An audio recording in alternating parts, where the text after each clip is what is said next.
And welcome back to College Kings. It has been a minute, but we have returned. We needed a little break, but it's back. It's back, baby.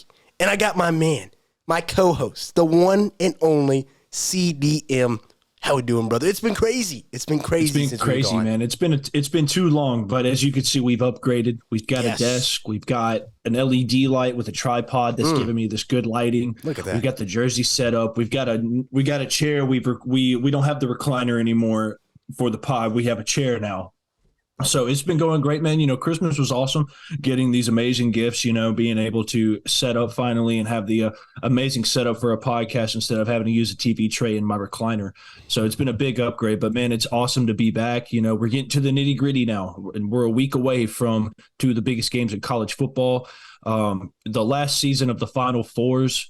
For the Final Four format for college football. And what a better way to end it with four amazing teams, you know, number 1 Michigan and number 4 Alabama in the Rose Bowl. Then you got probably one of the most electric games, a rematch from last year's Alamo Bowl. You got Washington versus the Texas Longhorns. So we're getting there, man. We're getting there to the very end, and it's very sad, but man, am I ready for some more football, man. I'm ready for some Alabama football, and for more importantly, playoff football, where it all matters. Dang right, bro. I couldn't have said it any better myself, man. I mean, it's here. It's here. We've talked about it. We predicted it. Of all people, we have been here every step of the way. I know we took a little bit of break, but we needed it, and you know we took it every step of this season with it. And man, it's been one of the craziest, most entertaining seasons of all time when it comes to college football. Like, oh yeah, I remember all of them. You know, to some degree, but this one just feels a little there are so many storylines, so much craziness, and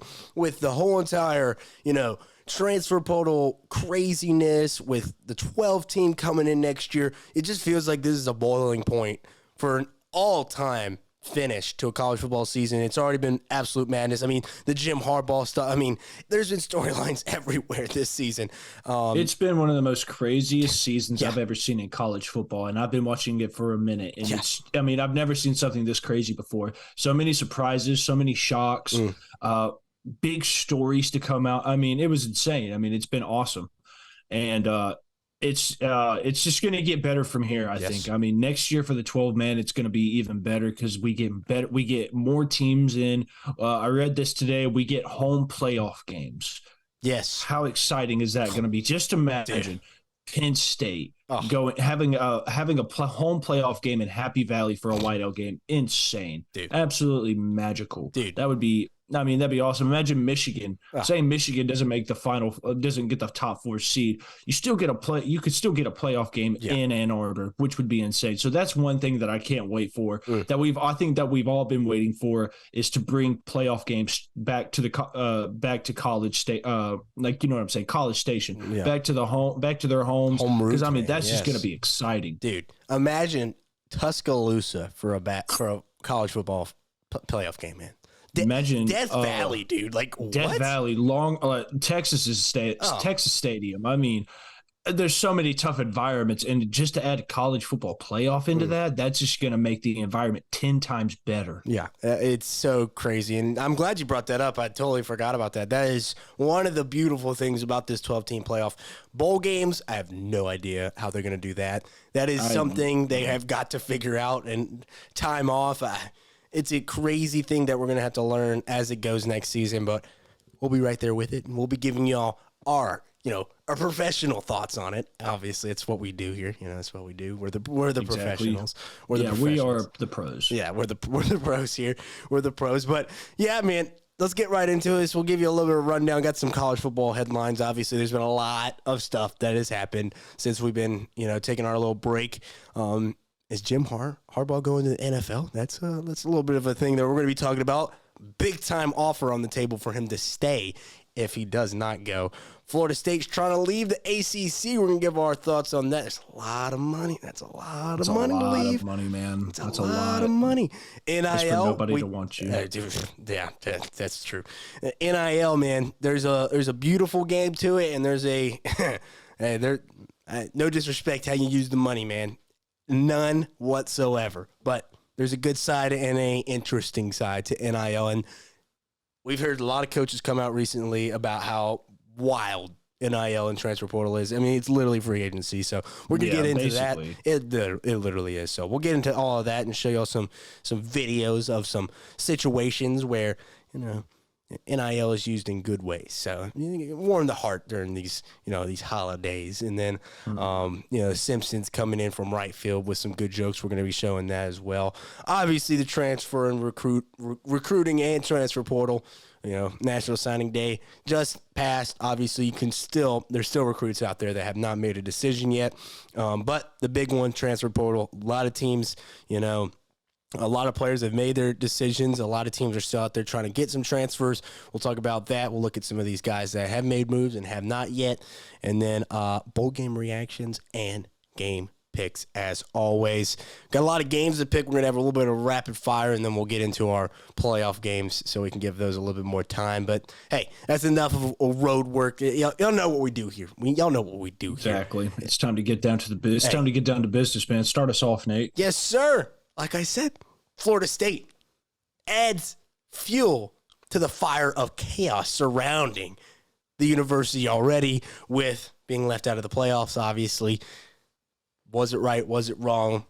We've discussed this. You know, everyone in the college football realm has discussed this. They've held their opinions. We're going to leave those opinions for everyone else. You know, we have ours. They have theirs. But they add some more fuel to this, and they are trying to leave the ACC. And the kicker is, you don't just get to say, hey, we just want to get out of here. If y'all don't mind, we'll just pack our bags and head on to the SEC. If y'all don't, no, that's not how it works. Yeah, no, that's not how that works, man. No, you got to go through a lot to get out of a conference. Yes, you do. And so I'll give you a little bit of a rundown here of how this kind of works. So there's a thing called a grant of rights. And so this is pretty much the ACC's rights to the university being in their conference. I can't remember exactly when this grant of rights ends. I think it's 2034 is when the grant of rights ends, or 2031. I'm sorry, I should have looked that up before. I saw it earlier, I just can't remember. There's also TV deals with these conferences. Mm-hmm. And I think the TV deal in the ACC goes through 2031. Put all of this money together, an exit fee of $572 million to leave the ACC. So much money just to leave a conference. Over $500 million. ACC, Florida State is suing the ACC to get out, trying to maybe bump that down. The ACC saying, you gotta pay. You gotta pay. Wait a minute.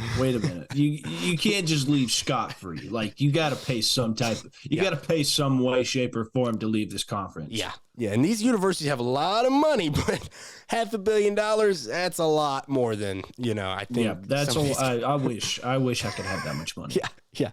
There's some humans in the world, Elon Musk, Jeff Bezos, Mm-hmm. I wish, I wish I, created Tesla and SpaceX, and hey, we're still the guy young. who created Facebook, wish I could be him. Yeah, the Zuck. Yeah, the Zuckerberg. Yeah, so obviously we don't have that much money, or we would be donating to the Florida State, because everybody on the planet should want Florida State. I'm gonna start us off here. Okay, go ahead. Everyone on the planet should want Florida State to leave the ACC after what just happened to them this year, and I talked about it. I don't think the committee got it wrong. I don't think the committee got it wrong at all. They got it right. They got it right. But for you to win a conference, go undefeated, and it's the biggest if and most unlikely if they win their bowl game, they could possibly be the only undefeated team this season, and they didn't even make the playoffs.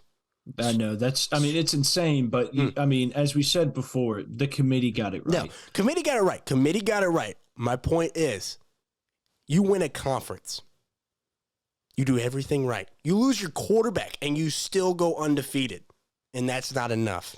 Sorry, I'm out.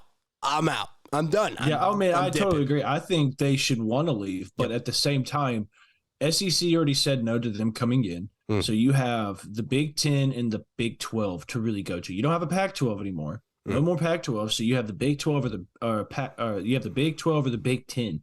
And I mean, the Big 10 already added teams. Big 12's already added teams. If I am Florida State, I'm just sitting still because I'm running the conference. True. Like Clemson's not there. I'm running that. I mean, that's my conference now for sure. But I understand why they would want to leave after everything that's happened.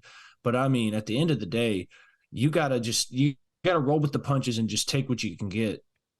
I mean, it's an insane situation that Florida State was put in. It was a sad situation just because of all the hard work and dedication.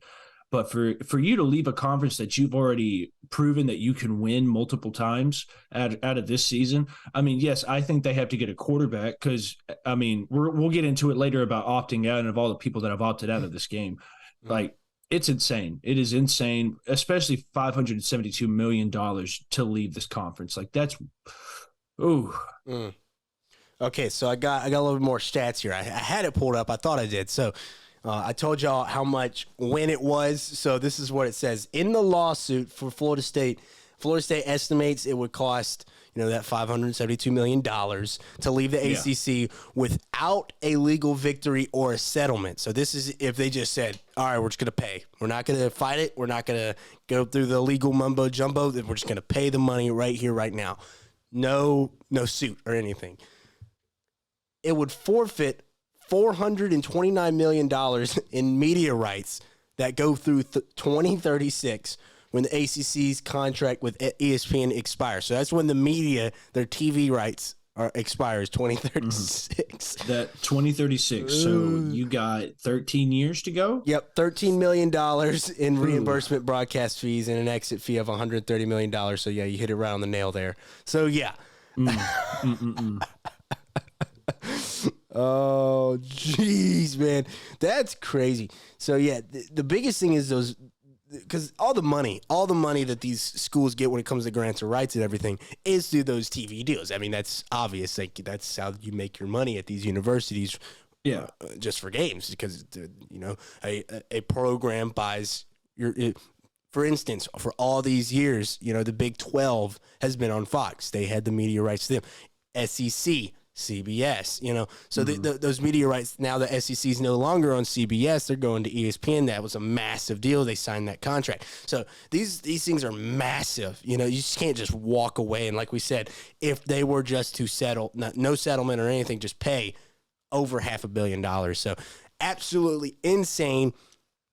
It's a bunch of legal mumbo jumbo. It's going to be a long process. It's not going to happen overnight. It'll probably go throughout 2024. So expect Florida State to be in the ACC next year. But I leave this question for you, CDM. You kind of talked about it. Perfect world.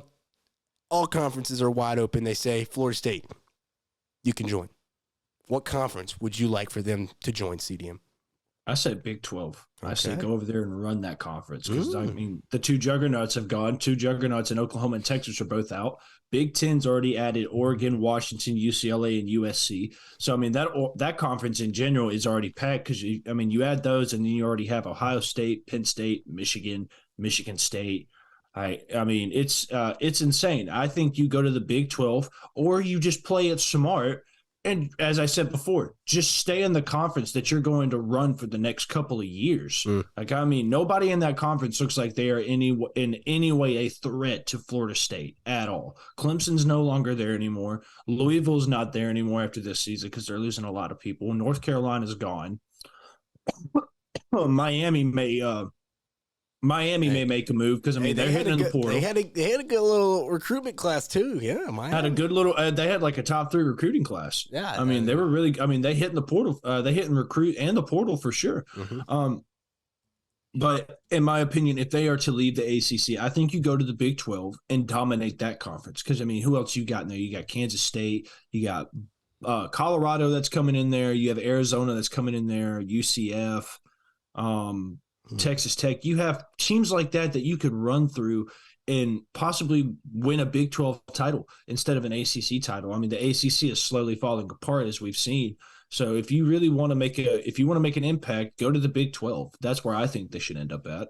I like that. Because the SEC has already told them no, they're not coming to the SEC. And if they did, they would be a punching bag. I'm sorry. I feel like they would not. I feel like they would not thrive in SEC play. because, I mean, you would have to possibly play Florida. You would have to play Florida. You would have to play Georgia. They would totally never skip a beat on Florida State versus Georgia in a regular season matchup. You possibly have to play LSU, Tennessee, Alabama. Missouri's right there, who's a legit who's a top 3, top 4 SEC team in the conference. I just don't think they would thrive in the SEC. I feel like the Big 12 is the softest conference to go play in right now. Interesting. Okay. You heard it here first from CDM. Kind of either that or they want to go join the Sun Belt and just dominate for decades. Hey, come to the Mountain West. Hey, who says they couldn't join the Pac-12 though?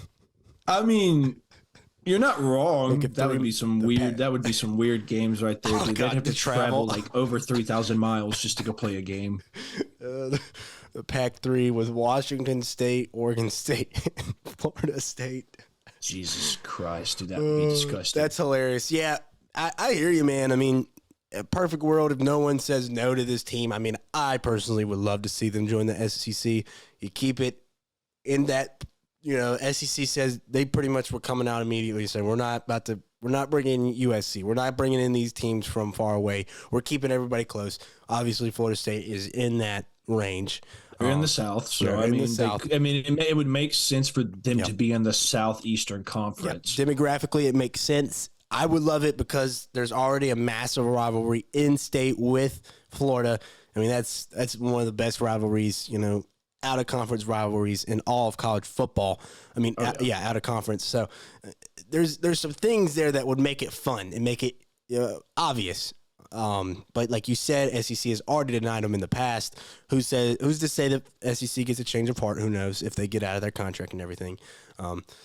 Personally, though, I'm going to SEC. If not them, might as well go to the Big Ten. You don't want to go to the easiest conference because you saw what happened this year. You want to go to a conference if you were to compete. If you make it to a championship game, you're going to make the playoffs, and you're going to make these 12-team playoffs. So that's how I feel about it. Now, CDM, this isn't, we didn't have this wrote down, but if Florida State were to leave the ACC, do you think schools like Clemson, North Carolina, Duke, Miami, they would totally follow behind them. Yeah. Oh yeah, 100%. Clemson, there was talks like 2 years ago about Clemson trying to leave the ACC. Like we were all there. We saw the report. They want to leave the ACC. Mm-hmm. I mean, it's falling apart at this point. The ACC is not competitive anymore, like how it used to be. Mm-hmm. I mean, at one point, Florida State was the king of it. At one point, Miami. You had Clemson who went on their run. I mean, it's just been. I mean, yes, it's been nice to see different champions come out of that conference, but at the same time, you're not playing the same type of team. You're not playing the same level of competition, I would say, as the SEC. I feel like if you really want to prove something, then you could leave the conference, or you could just be an independent like Notre Dame. I mean, why not be an independent and then just go play for a ACC title or a Big 12 title, something like that. I mean, I just don't think, in my honest opinion, I still don't think they should leave. I mean, they're going to run that conference, especially if they hit in the portal and recruiting class. They could totally run that conference forever. But once again, the circumstances that surround them are really bad just because of how everything played out at the end of the season. Yeah, it seems like. But they better beat Georgia. Like, I know they're not going to beat Georgia, but if they do beat Georgia, that's like the cherry on top of the cake for this entire season. Oh, dude, if they beat them, especially with, pretty much all of Georgia's players besides Brock and Darius Smith, the offensive tackle, I think. Yeah. That's a pretty good win without all their players.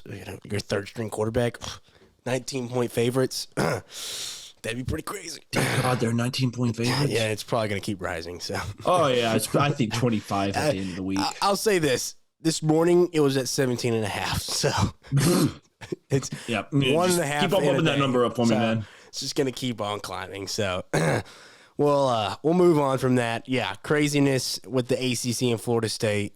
It's not going to end anytime soon.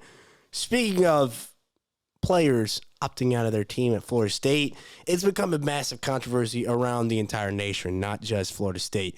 A lot of players leaving their teams to either go to the draft, transfer portal, you say it, you name it, it's possible in college football now. So, CDM, I'm just kind of curious your thoughts on this controversy surrounding the opting out in bowl games. I mean, it's different now, right? I mean, back in the day, bowl games, I mean, you hear all these players like J.J. Watt will come out and talk about it. These OG players from, the early 2000s, 1990, 1980. 2010. I mean, even 2000, like that bowl game, like really, we're going to, BCS specifically, like you're kidding me. We're not opting out of the bowl game. Everybody wants to play the bowl game. BCS times, dude, you're playing in the bowl game no matter what. Like, you don't have a chance.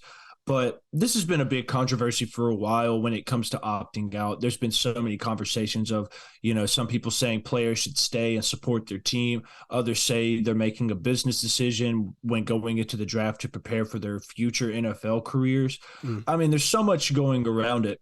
And yes, I'm like both ways. Yes, I believe that you should have to play in the bowl game, finish out the season with your team, and possibly end on a high note. And that also would probably boost your draft stock up a little bit more if you just play in the bowl game, show that you're dedicated. At the same time, if you're a high prospect going into the draft, you don't want to risk an injury. You don't want to risk dying your stats down or ending on a low note with a loss in a bowl game. I'm either way, but if I was to really pick a side, the fan in me would want to see you finish out the season. Like Bryce Young, Will Anderson last year before they went to the draft, everybody played in that bowl game against Kansas State, and that's Alabama. And mostly you see Alabama players who are highly drafted or who are high draft picks. They're going to opt out. They're not going to play.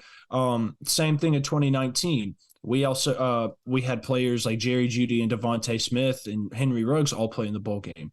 The fan in me wants you to finish out the season. Just like most of any other college football fan, we would love to see you finish out the season. And I understand the total business decision around it. I understand that you're looking out for yourself, and that's understandable. But for you to, depending on how many years of eligibility you had, if you're putting in 4, 5, 6 years into this program, and you don't even transfer, you stick with that program that you signed for as a freshman, I would expect you to just sit there. I would expect you to go out there and ball out for your team. I'd expect you to be there and support everybody. And if you do opt out, stay on the sidelines. Be there for your bros. It's a weird controversy because it's just we don't know how these players think. We don't know what's going through their minds when it comes to what they're thinking about their future. We're all thinking about are they going to play? Are they just going to, back out and not finish out the season? It's whatever you want to take it. But I would rather see the player that I've been watching all season or the team that I've been watching all season end it all on the field at the same time. But that's just me as a fan. Either way, as I said, I'm on the same side. You have to make a business decision because you're about to go play for millions of dollars. You're about to have your dream job that you've been dreaming since you were a kid. But once again, that's just our opinions. We don't really know what's going through these players' heads at all. But I would love to see players finish out the season, man. It's always a special moment just to see them hoist a bowl game trophy, possibly play for a playoff game. It just depends. As I said, it just depends on what you're feeling or how you're going with it. But I feel like most people would love to see their team as a whole finish out. Yeah, it's well said, man. Literally, we're guys in front of mics and talking about the sport that we've never played, college football, and it's so easy to sit back in a chair and get on Twitter and talk crap, talk shit, about these players. Like, these guys quitting on their teams. They don't even care about college football. The bowl games. They're just in it for the money, all that stuff. They're in it for They're in it for the wrong things type of deals. And it's easy to say those things on Twitter and on a podcast like this. And is there a part of me that wants to say that? Yes, I want to see these players care about these bowl games like they used to. The reality of it is just not the same thing anymore. Ever since the college football playoff has come around, everything has changed when it comes to bowl games. Bowl games have year by year, just don't matter as much anymore. So there's a part of me that says if you got a bag waiting on you, go get the bag. I'm not going to tell anyone. For sure. Dude, I'm not telling anyone to not go get their money. That is the first rule in life. If you got a chance to get a bag, you go get the bag. Go get that money for sure. You go get the bag. So that's first things first. But obviously, and you said it too. We're old school with this. We want these players. We want these players to play the bowl games. Who doesn't? Who wouldn't want to see? I know Jordan Travis has played, but who wouldn't want to see a fully loaded Florida State team without Jordan Travis and a fully loaded Georgia team? Yeah, we probably know what happens, but oh my God. It still made the game more competitive than what it's looking like. I mean, right now it's not looking like anything special is going to happen. Georgia's going to steamroll this team. And they are. And the thing is, though, you and me would be sitting in front of our televisions watching with our eyes wide open. We wouldn't walk away from the screen because, first of all, if we're witnessing history and we're witnessing Florida State pull that off, I want to be there. You want to be there. Those are the things, absolutely. Those are the things we're just not going to get anymore with these bowl games, opting out. You don't get to see, Florida State get snubbed and, if we win this, we're the only undefeated team in the league in the entire country if Washington and Michigan lose. Yeah. How does that look, College Football Committee? We just beat the two-time defending champs. They lost one game in 30 games, and we just beat them again. Alabama and Florida State should be in the championship game. So that those are those things that they would be saying and stuff. Woo, you do not want that. No, you do not want that. Pause real fast. Miller Moss has got 6 touchdowns for over 372 yards. Oh my goodness, the plumber is not showing up. It's 42-28. Plumber did not show up, man. Not at all. Yeah, his stats are wildly just the exact opposite. But man, yeah, that's literally all I really had to say. So obviously, we want to see these players play when bowl games matter. For sure. I mean, everything matters at the end of the season, in my opinion. Like, especially if you're going to go get that bag, the better you play in that bowl game, the possibility of that bag getting even better. Dude, yeah. Oh no, sorry about that. I guess we'll just show everybody real quick here.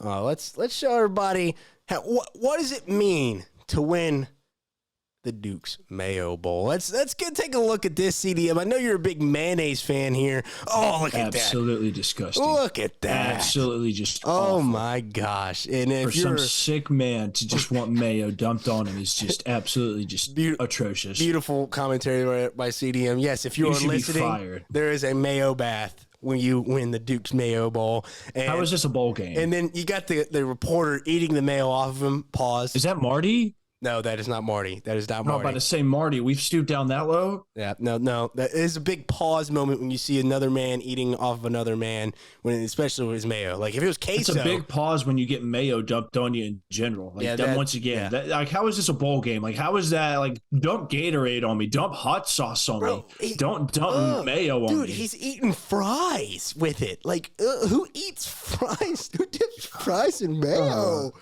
What does our country come to? Dude, I mean, I ain't gonna lie. I laughed my ass off. I was just disgusted when I saw them. Like, I mean, last year when South Carolina won it, I was still disgusted. This year, I'm just more disgusted because last year's mayo was kind of like gelatized, I guess.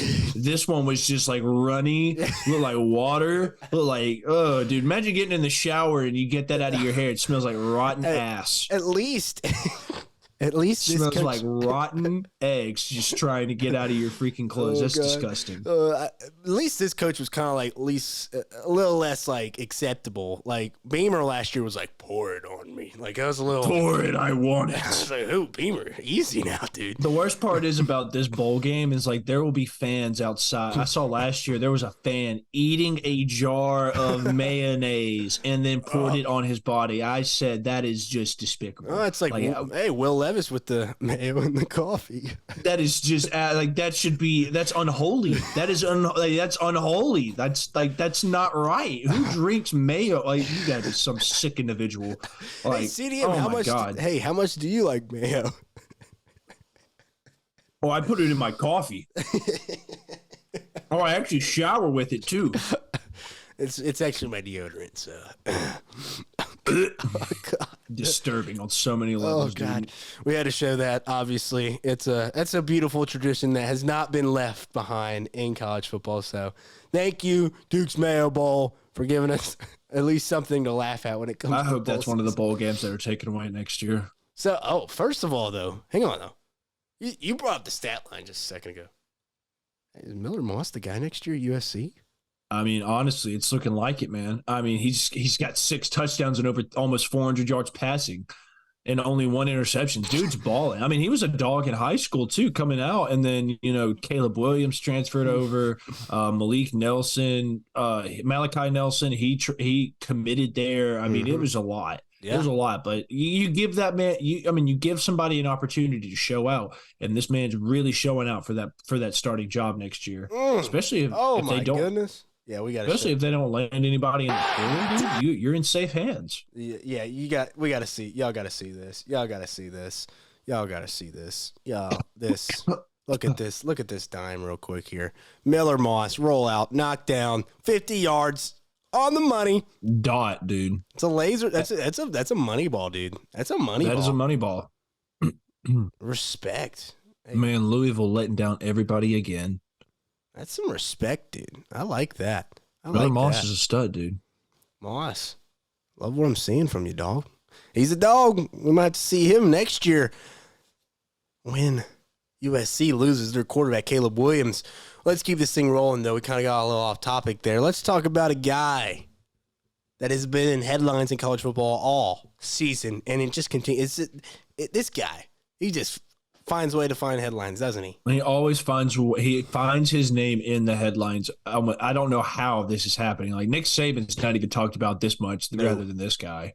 No. I mean, good Lord, Jim Harbaugh, dude. Jim Harbaugh, rumored to have been offered a 10-year, $125 million contract extension from Michigan. And if he signs it, he would agree to not enter or accept an NFL job until after the 2024 season. Thoughts on the offer?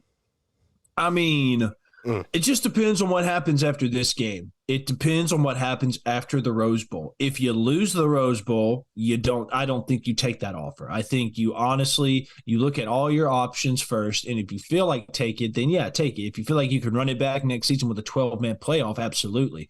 And if you can win the Big Ten next year for 4 straight years. But if you beat Alabama in the Rose Bowl by a solid amount, like you can't win by 7, you got to win by at least 14. Then I take the extension. I think that if you beat Alabama, it's all off of this game right now. It's all off of this game. I think that if he does take the extension, it will make his legacy at Michigan a lot better, especially if he's able to repeat what he did for the past 3 years and win his conference again and possibly go back to a playoff as a top 4 seed and get a bye week. It just depends on what happens, man. I don't think you take the extension. I don't think you're ready to go back to the NFL yet. I don't think if you go to a team in the NFL that you're not going to be able to get the talent that you're easily able to get at Michigan. I mean, if you think about it, it's just NFL. I mean, it's free agency in college football, just junior league. You know what I'm saying? I mean, you're able to get the team that you want in Michigan rather than you would get a team rather than have somebody else's team in the NFL. It just depends on his decision and where he's at. Especially with everything that's come out right now, I'm surprised they even offered him an extension.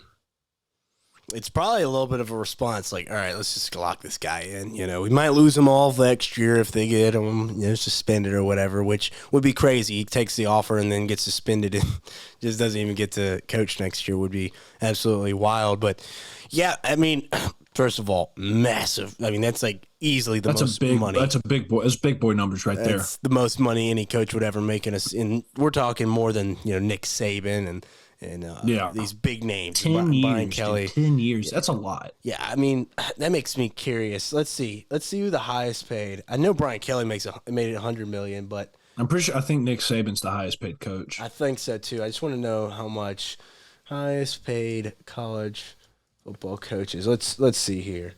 Who are the highest paid college football coaches? Nick Saban per year, $8.4 million. Dabo behind him at 10.9, Kirby at 10.7, Ryan Day 10.3, Mel Tucker was number 5. Brother was making $10 million and couldn't. Yeah, we're not gonna talk about Couldn't that. keep his hands to himself. Yeah, yep. And then Brian Kelly right there at $9.9 million. So yeah, I mean these coaches make so much money now, and I mean that's ridiculous amount of money. Like, I mean, my math. That's is not just from the mathing right school, now. dog. Just imagine how much from like sponsorships and businesses they own as well. Yeah, he'd be Nick making Saban, 12.5. like, So 12.5. It would be obviously the highest paid. I mean, that's just. oh yeah, for sure. $12.5 million a year. Disgusting. That's so much. I wouldn't leave. Like, I really like. There's no point in leaving. Like, I mean, there's no point in leaving if you get the extension. But also, like, another thing I had to look at is like if you do take the extension and you go and an NFL job is to pop up, that's very much wantable. You have a solid squad. I think it just depends on the team that wants him the most, that has enough talent for him to go in and coach at. You know what I mean? Yeah, that's a good point because, like, I mean, there's definitely gonna be some good. There's gonna be some good opportunities in the NFL this year. I mean, and we're gonna see when they come about. I mean, like Chicago. Like, imagine having the number 1 and number 3 pick. You know, if they get rid of Eberflus, like, ooh. And Eberflus needs to be gone. It's not Justin Fields' fault. I was about to say, and then you've already got your quarterback. It looks like because Fields. Yeah, you got a quarterback. You got a wide receiver 1. I mean, Jim Harbaugh can work with what. Like, if you have a solid squad, Jim Harbaugh will be able to work with what you got. You just can't give them hot garbage. Yeah, and it's crazy to think, right? Because it is college football, but you can make an argument the Bears might be the best opportunity for a coach coming in, especially an experienced coach like a Jim Harbaugh, because got your quarterback, you got a good receiver already, number 1 receiver, you got some good defensive pieces, you know, you signed Sweat, you know, after you made the move to get him, so, you know, oh man, Jim, I don't know what Jim does, man. I don't know what Jim does. My thoughts on the offer in general, I mean, that's so much money. And I mean, that's a lot. And that's a long time as well. 10 years is a long time. You're committing. And obviously he could leave after that first year. That's any coach can leave. But it feels like to me, if Jim Harbaugh takes that offer, we're not going to see him leave for a while. Like, I would be shocked if he left anything earlier than 5 years. So does he take it? I don't know, man. I feel like I'm going to lean where you lean. Like, let's see what happens against Bama. Because if you lose to Bama, I could see him leaving. If they win the championship, I could also see him leaving. So it's like, you know, he gets his chip in college football. He might say, all right, time to go to the Super Bowl. I saw reports like his biggest thing he wants. Like, there's one thing that he wants more than anything, and it's a Super Bowl. And I was just like, oh, you were so close to it, man. Your big brother just decided to lay the smack on you. Isn't that crazy to think about? Brother versus brother, man. Jeez. That's crazy. Dude, Dylan didn't even know about that. I told Dylan that, and it was shocking to him that brother versus brother coached against each other in the Super Bowl. It's awesome to see that. It's really cool. It was a hell of a Super Bowl, too. It was an awesome Super Bowl. Now, would it be awesome to see part 2 of that? For sure, obviously. Be a part 2. Oh, my gosh. First off, if Jim Harbaugh goes back to his Super Bowl, I'm going to be shocked. Yeah, that'd be kind of crazy, right? Hey, it'd be insane. A lot of coaches have done that. It's super hard to make it in any championship in any sport. But Jim Harbaugh, we shall see what you do, brother. It should be an interesting thing to keep an eye on. But let's move on to something we talked about earlier: the difference between great NIL usage of NIL. Let me say that: great usage of your NIL money versus interesting. Poor usage. Poor. All right, we'll just say it. We'll just say poor usage of NIL money. We'll just say poor. So we're going to show y'all a little bit of a clip here. I don't know if y'all seen it. It's been swirling in social media. If you're listening, we'll give y'all a little bit of commentary beforehand. Ole Miss, they have been cooking. Lane has been cooking in the transfer portal, and he landed himself one of the number 1 JUCO player, JUCO prospect in Deion Smith, and he's a hell of a player. We'll just say that he is a hell of a football player. And well, it's not about him signing. It's not how great of a player he is. About how he signed. It's about how he signed and what he drove to get there in. And we'll give The y'all outfit he wore. Yeah, and the outfit he wore, and the swag that he brought, and we'll give y'all a little bit of the video here. People that are listening will tell you what kind of vehicle he pulled up in after. Let's see the fit, and let's see the whip. Got. Oh man, look at this guy! Look at this guy! Jeez, dapper. Man, what is that outfit?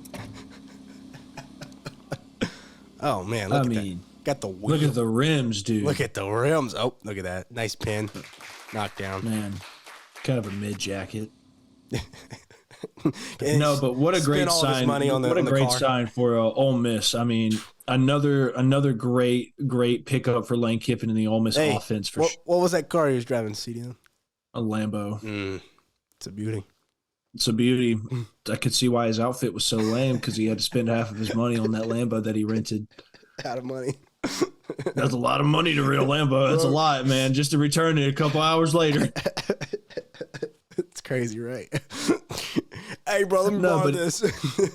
But I mean, the dude's a baller, though. I looked up his stats because I didn't know who he was. The dude he played at Hines Community College in Jackson. He had in one season he had 48 receptions. Let's see right here.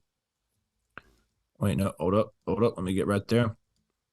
He had 48 receptions, over 1,025 yards, and 12 touchdowns at Hines Community College. That's stat. I mean, that's a stat line, bro. For an entire year at a community college, you balled. Like, apparently the competition was not good enough to compete against you, apparently, because y'all. I mean, he slaughtered. I just watched the highlights before we got on the pod. Dude was a monster at Hines, and now he's adding into that Ole Miss offense, which is already pretty explosive as well. Holmes, by the way, it was Holmes. Oh, it was Holmes? Okay, Holmes Community College, not Hines. But still, I mean, he balled out. I mean, adding him to that Ole Miss offense is going to make it more explosive, more wide open to get the ball downfield as well, especially after losing some stud wide receivers this year for them. It's a big name. It's a good name to put in the locker room as well. It's a good locker room presence. Kind of brings some swag. He kind of looks like he'll bring some swag to that locker room.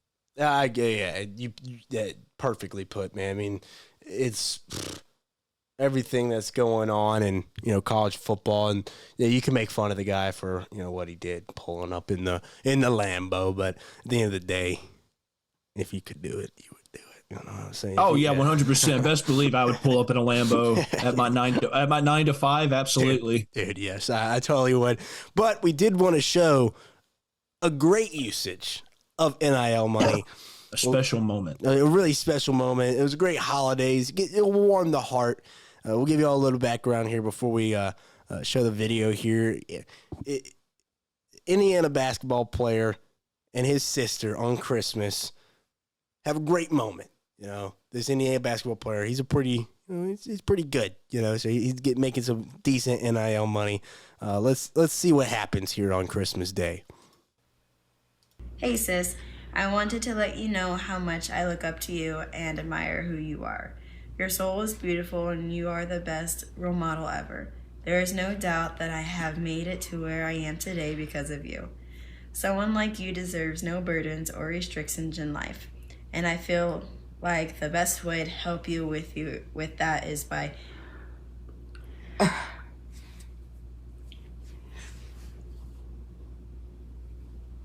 I don't even know how much that is. I do.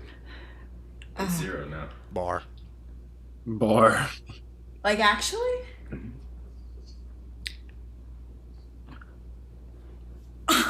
Finish reading. She did. I feel like the best way to help with that is by paying off your student loan debt. I know. I wish. I don't even have debt, but still. Dang, Nolan, why aren't you a dang basketball player? Dude. Dang, how much was the bag? How much were your student debts?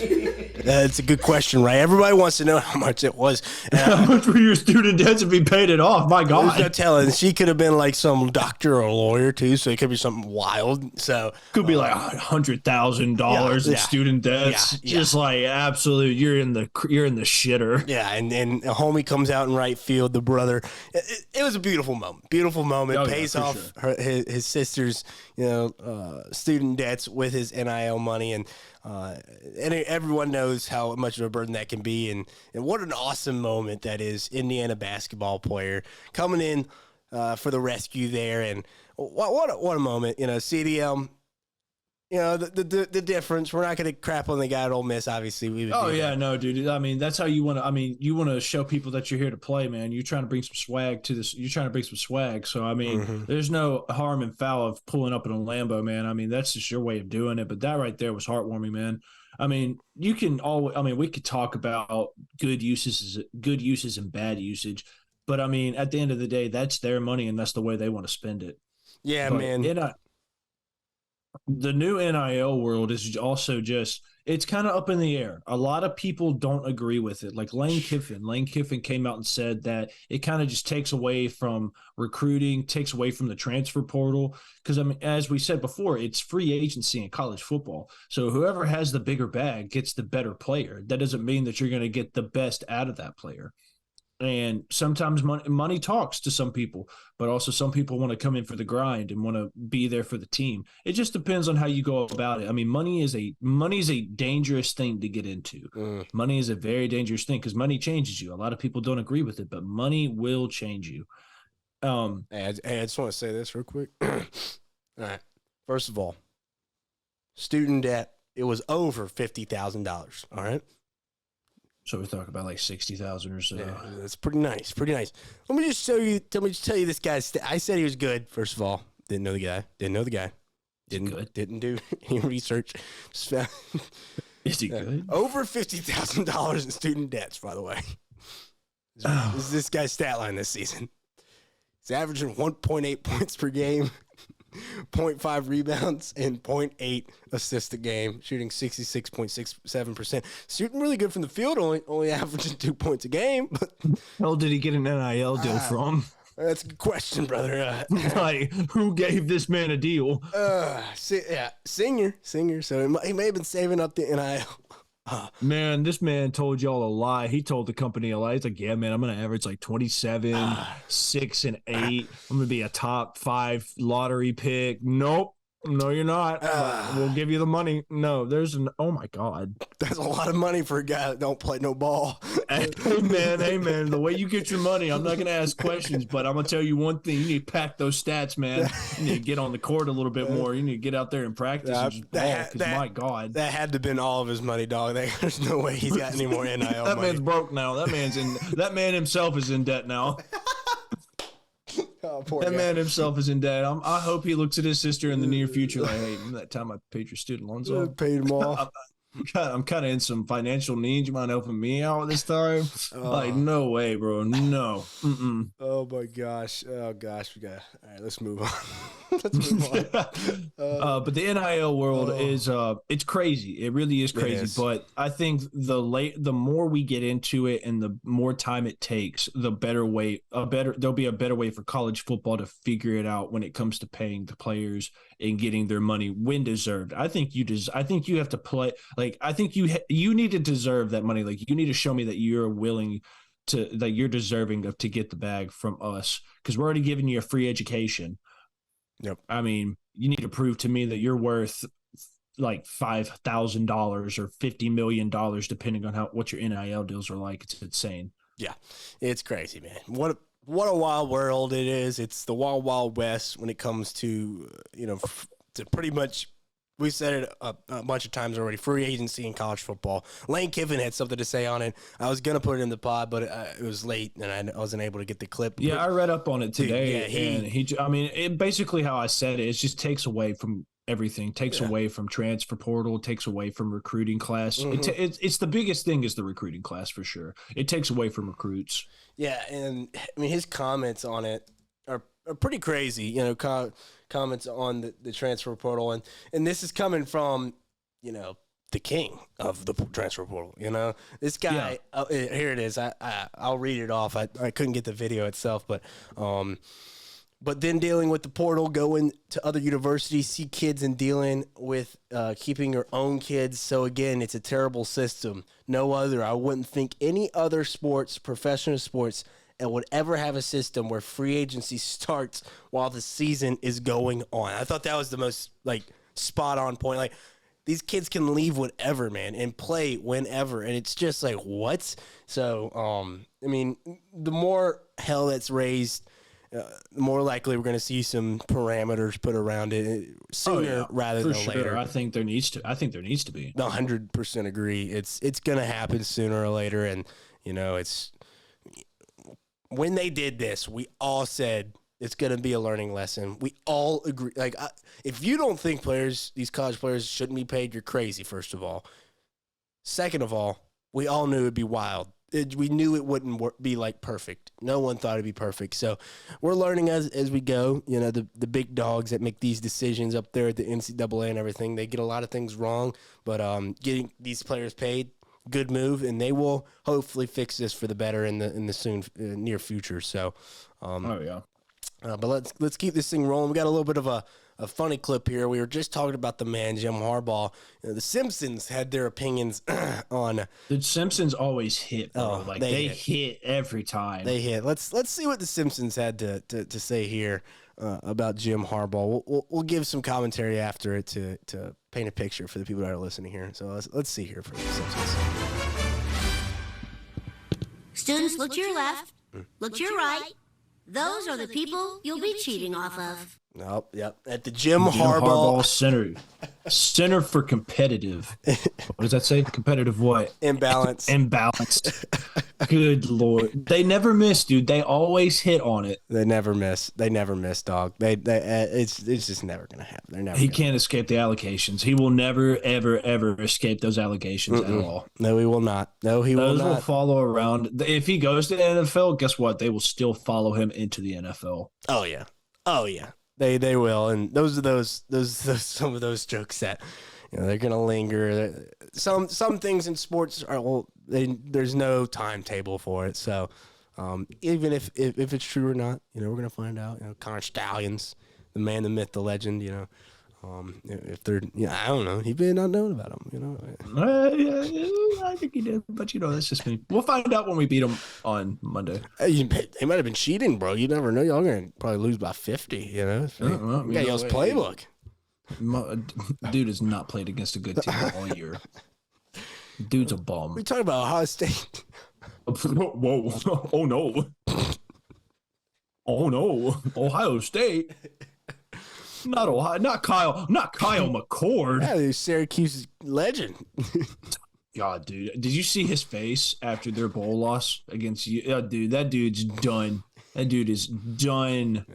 It's over. Syracuse, they were good 5 years ago. Sorry, those days are gone. Those days are days are gone, dude. But so to wrap this one up about all the news, what was your favorite / craziest moment of the college football season for you, Nate? What play or what game really just stuck out to you that just made you just your mind exploded when you saw it? Man, I don't know if I'm going to go player or moment specifically in a game, man. It's the storylines for me in this season. And favorite crazy, I had a hard time deciding. So I did pick a favorite moment and a craziest moment. I think my favorite moment, and you can hate me for this, but I think my favorite moment of the entire college football season was the rise of prime time. What he did to college football, man. Those first 4 weeks were so electric. Electric, bro. Insane. I don't ever remember a time where, Texas, Alabama, they play week 2. There's always massive games early on, but I just don't remember a time where a team that was so horrible was so nationally renowned. Everybody, there was haters, but majority of people were rooting for this team to win, and they wanted to see him pull it off, and obviously they run into a buzzsaw in Oregon, and everything kind of falls apart after that. But, winning 4 games after, not winning a single game that's That's awesome. No, they won. Hey, they won one game. Oh, that's one right. game last year. That's right. They My won fault. one game last They won year. one. They won one game, but yeah, that's probably my favorite moment. And then I'm gonna probably this one was tougher. The craziest moment.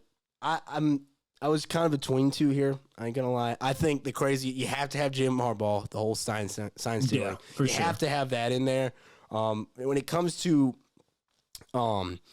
moments, like specific moments in this season, I gotta say, gotta say the collapse of the Pac-12 for me. The end of an era. For sure. It's over, and it's also a beautiful narrative. This beautiful narrative that was built on it too. That this might be the best season the Pac-12 has had in the last 10 years, man. Oh yeah, I mean, no doubt about it, bro. They are quarterback central. Like, Yes. they have at least they have like 3 or 4 first round picks, obviously.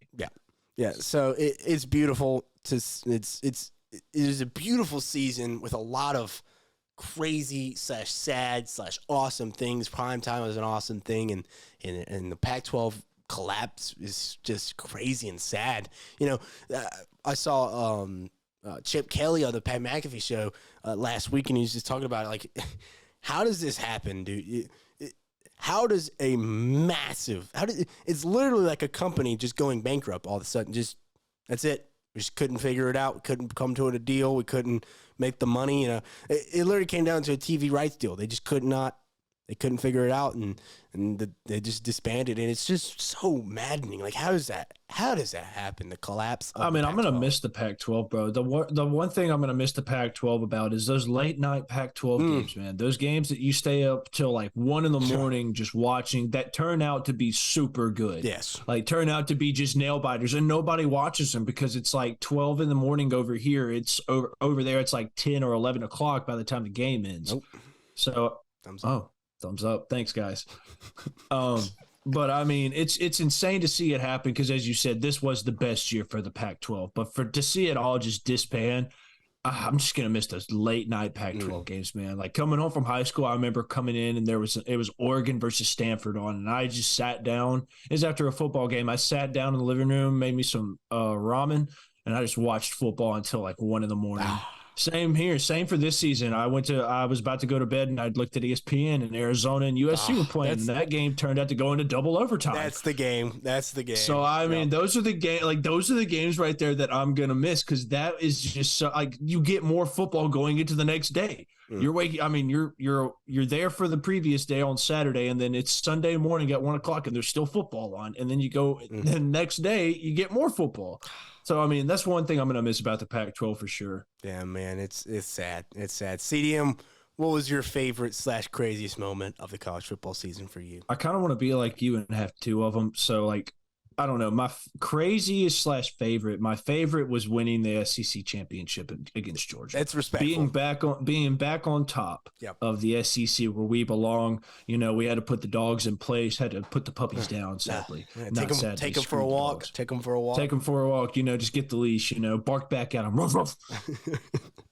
But my favorite, the craziest moment was 4th and Mill Road, bro. The Iron Bowl. The craziest moment that I've ever seen all season was that play right there. That was the craziest moment of all time, because that's what got us back into the SEC championship game for sure.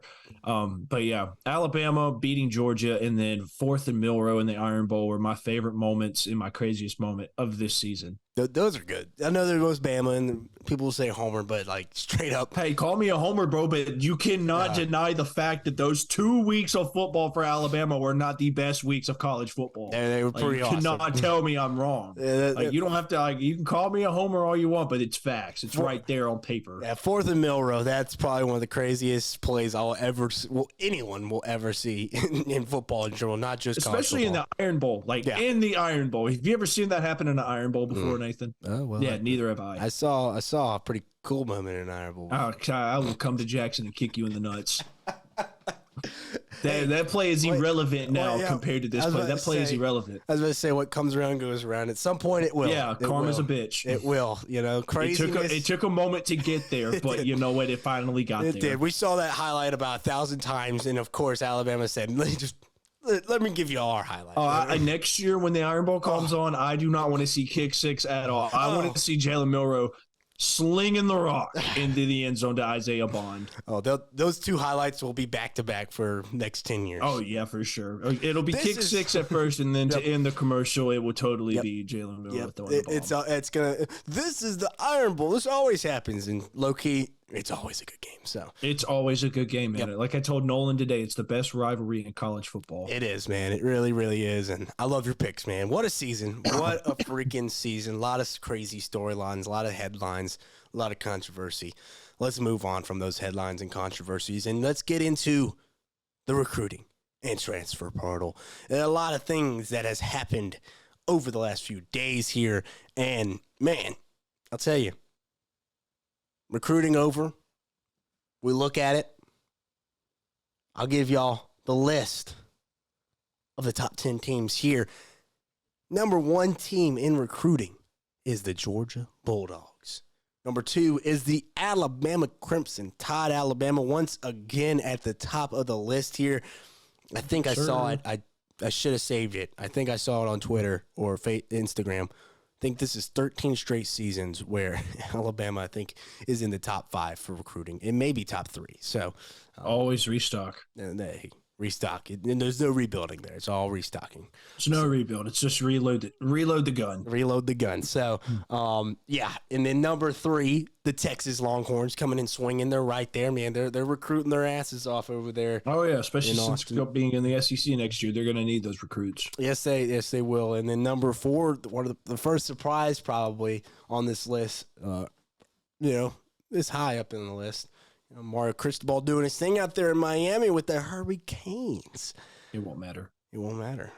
It won't matter. He did get some good recruits at Oregon and didn't matter. So, dude had Justin Herbert. Yeah, he had a lot of talent. All that needs to be said. Yeah, that's all that needs to be said. Number 5, Ohio State, Ryan Day. If he can do a lot of things, it is recruit. I can give him that. He might not be able to coach, but he can recruit. So, let's move on to number 6, Oregon Ducks. Dan Lanning is building himself a juggernaut over there. This is one of the craziest things I saw. No 5 stars. No 5 stars. 21 4 stars though. And then backs it up with 5 3 stars. So they went the volume approach. Maybe not get those 5 stars, but get a bunch of players, just a bunch of good players. So, and then number 7, Freeze. It's getting a little cold out there in Auburn. Number 7, the Auburn Tigers in the recruiting rankings. Yeah, they've been hitting. They have been hitting. They've got like some of the top wide receivers in this year's recruiting class. I was a little shocked by that, but when Freeze is somewhere, he's going to recruit. So respect to Freeze out there. Number 8, Oklahoma. Brent Venables is doing his thing out there. Number 9, Florida State. They're trying to retool for a team that got screwed. Yeah. Number 10, Notre Dame, which makes me super mad because Brian Kelly left there because he couldn't recruit apparently, and now they're ahead of Marcus LSU. Freeman's over there cooking. Yep. So LSU though, number 11, gotta love that. They did get a lot of recruits, so I'm happy about the volume LSU got. So 28 recruits. That's actually number 1. Well, no, Georgia had 28. Of course it did. So recruiting. Amazing. National Signing Day, amazing. We got some big-time players make big-time decisions, man. And I'll tell you, man, there was some flips last second. I remember it was Ryan Day was in the middle of his press conference. It was a random press conference, I think, when Jermaine Smith made his commitment to Ohio State. And he was like, oh, thank God. Oh, thank God. Thank the Lord. He literally, you could see, a weight lifted off the guy. I bet you could. Yeah. So, but that's the thing is, these things are coming down to the wire. There's teams calling at 6 a.m. on National Signing Day saying, hey, we got this money for you. Another school. What'd they offer? Oh, hey, we'll offer you this. Oh, well, hey, they offered you that. We'll double that to come play at our school.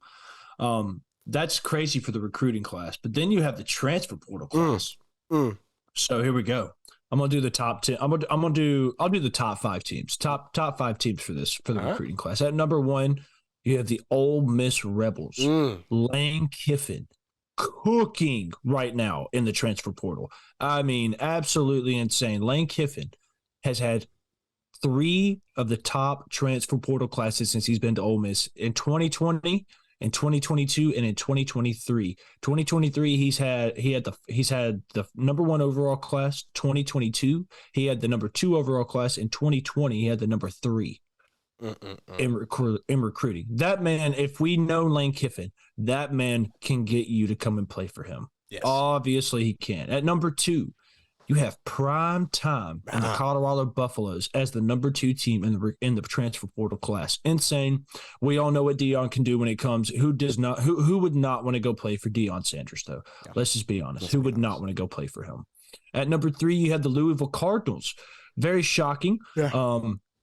Very shocking indeed, but they're trying to reload for an ACC team conference next year that they could easily take away. They could easily go and win that conference. And then at number 4, you have the TCU Horned Frogs. Very, solid for sure, especially for the Big 12, the way it's going to be next year. The Horny Toads. Horned Toads, yes sir. They can make a comeback. They can go back for a Big 12 championship game. Maybe. And then at number 5, you have another Big 12 team. You have Texas Tech as the 5th-ranked team. Those are the top 5. Interesting. Texas Tech and TCU were the biggest. Actually, the 3, Louisville, TCU, and Texas Tech were really big surprises. But we're big focus is on the number 1 and number 2 teams. Yes. And I'll kick this one off real fast. Walton Nolan, Lane Kiffin, got the number 1 player in the transfer portal. And what a player to get, what a player to solidify that defense, to be a captain of that defense as well. He's a monster. He is an absolute unit of a defensive lineman as well. But Lane Kiffin, on the other hand, has just found ways to just make players want to come and play. I mean, he's proved it. He's proved that, he's proving to get a culture over there. So, I mean, I have it right here. So these past few years, Lane Kiffin has been playing with other players, other coaches' players that they've recruited, other coaching staffs that have been there before him. Now that he's got 4 years under his belt, he's starting to get his recruiting class. He's starting to get his team at Ole Miss, his own culture at Ole Miss now. And it's starting to show, especially from this recruiting class that he's got and the transfer portal class that he's cooking up as well.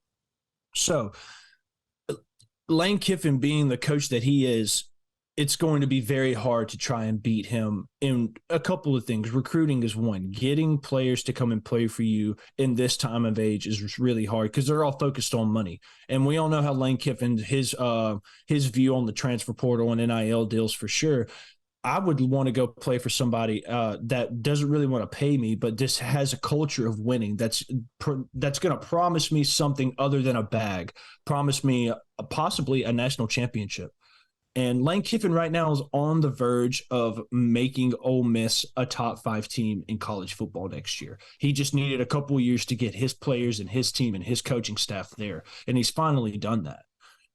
For him to continue what he's doing is scary because you never like Ole Miss next year since the 12-man playoffs coming in. I guarantee you Ole Miss will be in a playoff game next year.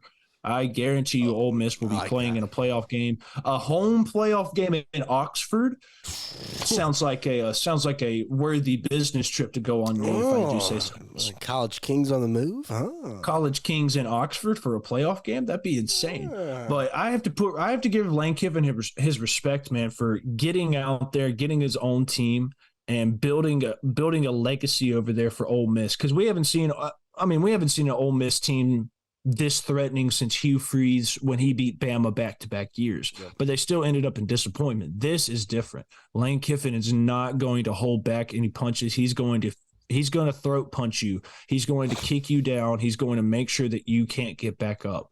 And one thing about it is like he's hitting on the offensive side of the ball. The biggest thing is he's finally hitting on the defensive side of the ball. Pete Golding next year has no excuse for anything. Dude. Pete Golding has no excuse for what he's getting right now. Pete Golding is getting a treasure chest of just magnificent players, ball players, man. So let me lay this out for you. I'm not going to give the players' names, all right? These are the transfers that they landed. Positions. Oh, yeah. Just positions. cornerback, I got him right here. cornerback, safety, edge, receiver, safety, cornerback, receiver, linebacker, defensive lineman, safety, inside, offensive lineman. So, I mean, a lot of defense. Well, it's what they needed. I mean, we've never seen this with a threatening defense. Now they finally are getting the players to do something about it. Because I mean, that's all they needed was a defense. Because I mean, yeah, your offense is going out there scoring 35 a game, but your defense is letting up the same amount of points. So finally, you're getting the defensive side of the ball the help it needs. But shout out to Lane Kiffin, man. Shout out to what he's doing over there. He's making Ole Miss. He's going to make Ole Miss a legit threat next year, and they're going to be a very hard team to beat, especially for the conference, for the SEC and how it's going to be next year. Yeah, man. Like, we were waiting for this guy to make his move, and early rumors, they'll say the big guys, the Alabamas, the Ohio States, the Michigans, those teams, and slowly,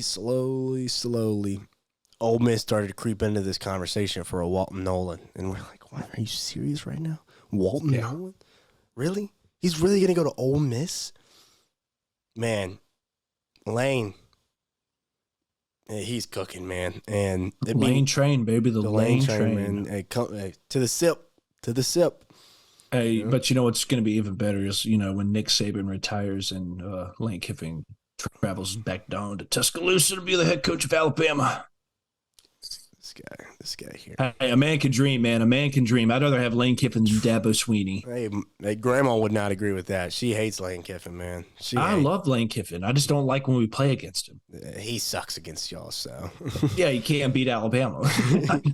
So why not beat? If you can't beat us, just come coach for us again. You can't beat them, join them. That's the type of vibe of Freeland. So, but yeah, man, there's not much more to say that you had already said. I mean, he's the king of it. He's done it back-to-back years, kind of controlling the portal. I know Primetime was technically the leader last year, but Lane has just owned the portal, and he's shown how to do it. And it feels like this Ole Miss team is kind of, to use an NFL analogy, it feels a little bit like the Rams. They're trying to build this thing for a run.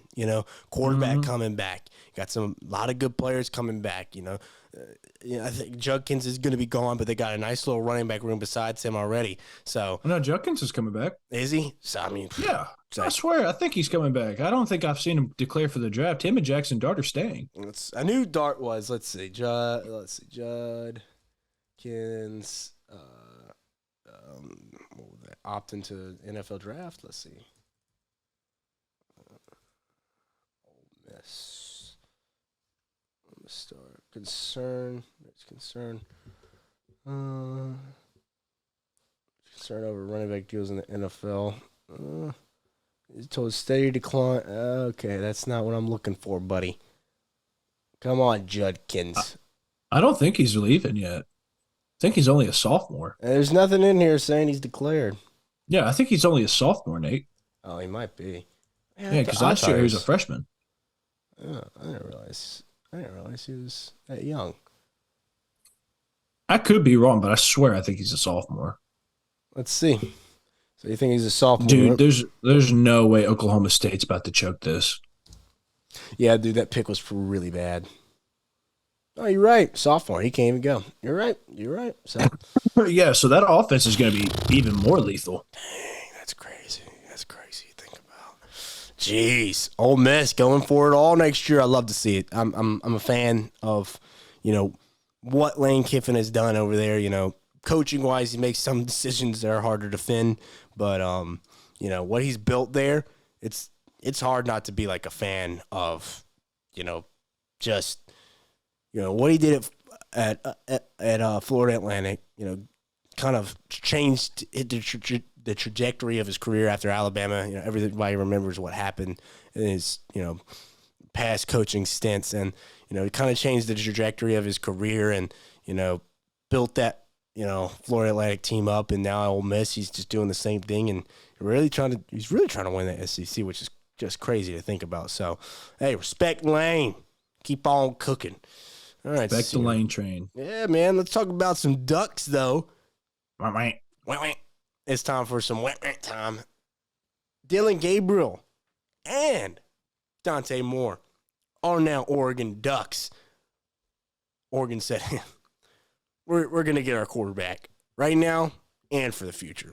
Love the approach, man. CDM, what's your thoughts on the Oregon's approach at quarterback that will kind of lock the position down for the next at least 2 to 3 years? I mean, hitting in the transfer portal and getting two of the best quarterbacks in the transfer portal right now is a great move for Dan Lanning. I mean, especially moving on from Bo Nix. Excuse me. Moving on from Bo Nix, there was no clear future. I mean, Ty Thompson was there, but it didn't really seem like they were really willing to give him a start. I'm glad that he hit the portal, and I'm glad he's going to find somewhere else to play.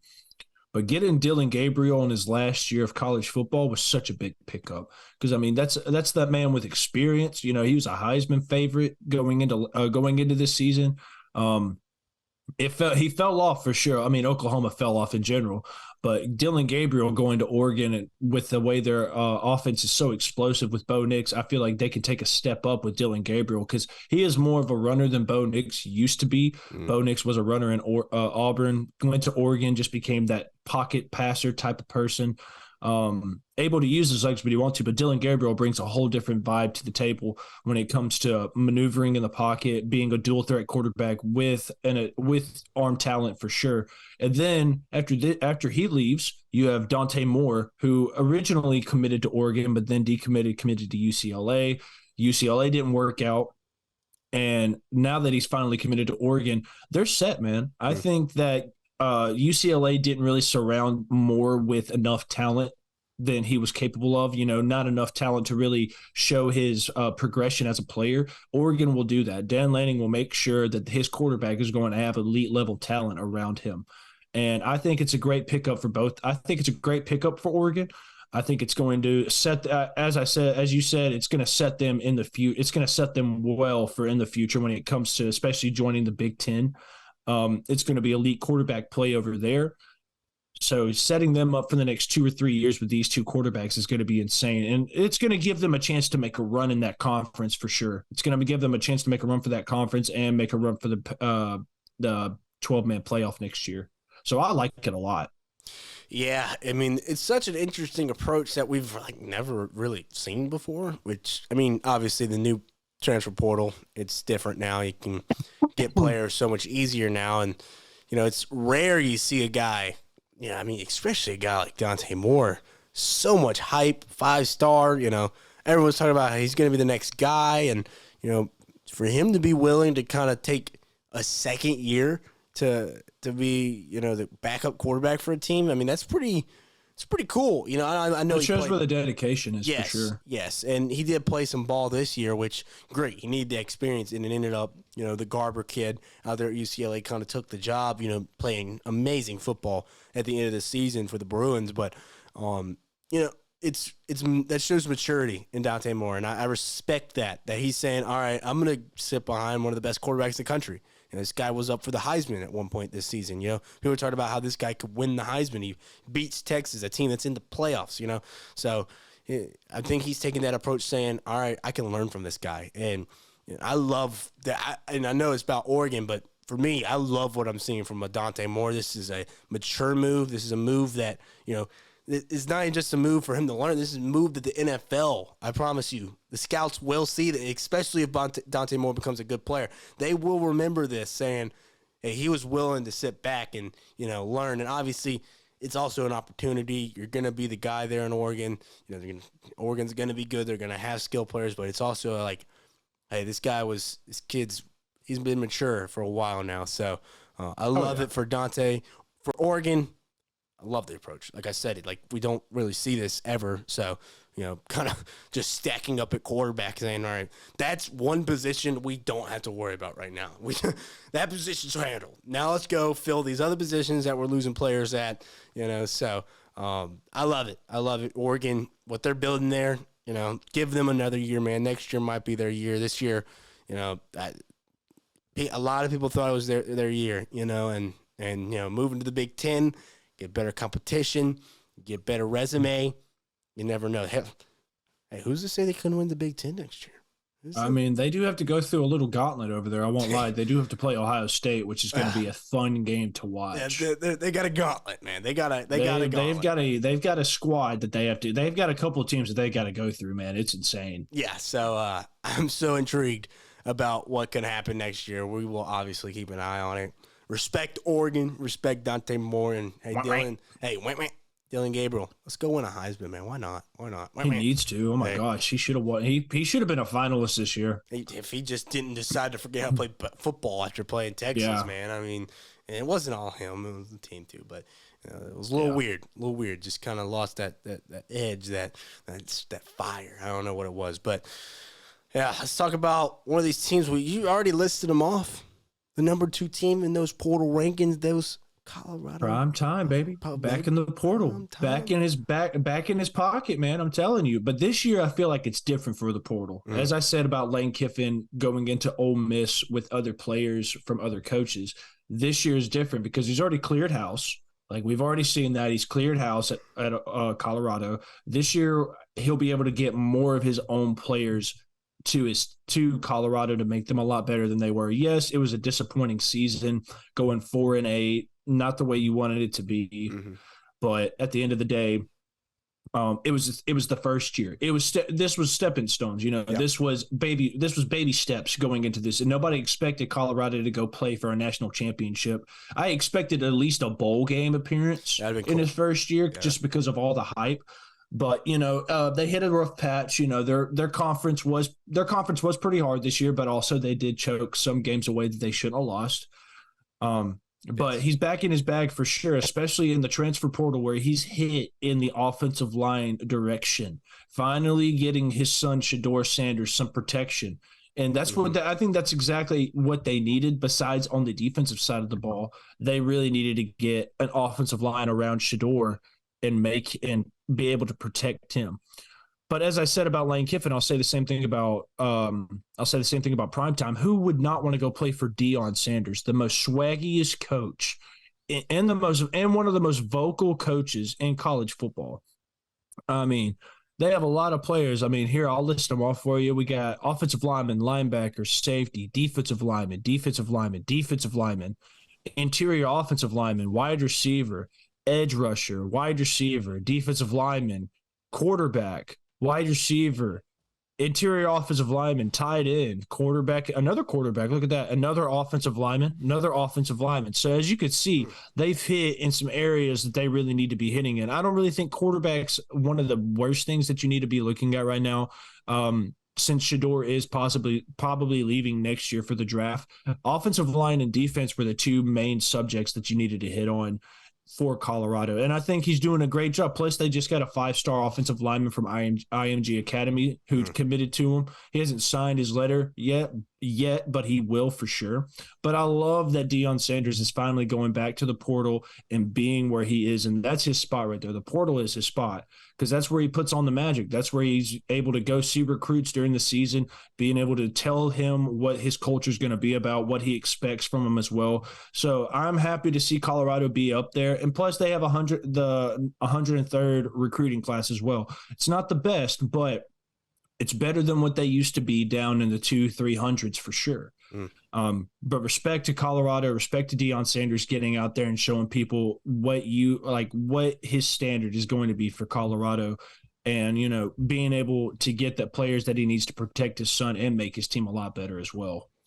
Yeah, man. I mean, he talked about it. Coming into the season, he's like, we got a lot, like, skill players wise. We're fine. We're gonna be able to compete.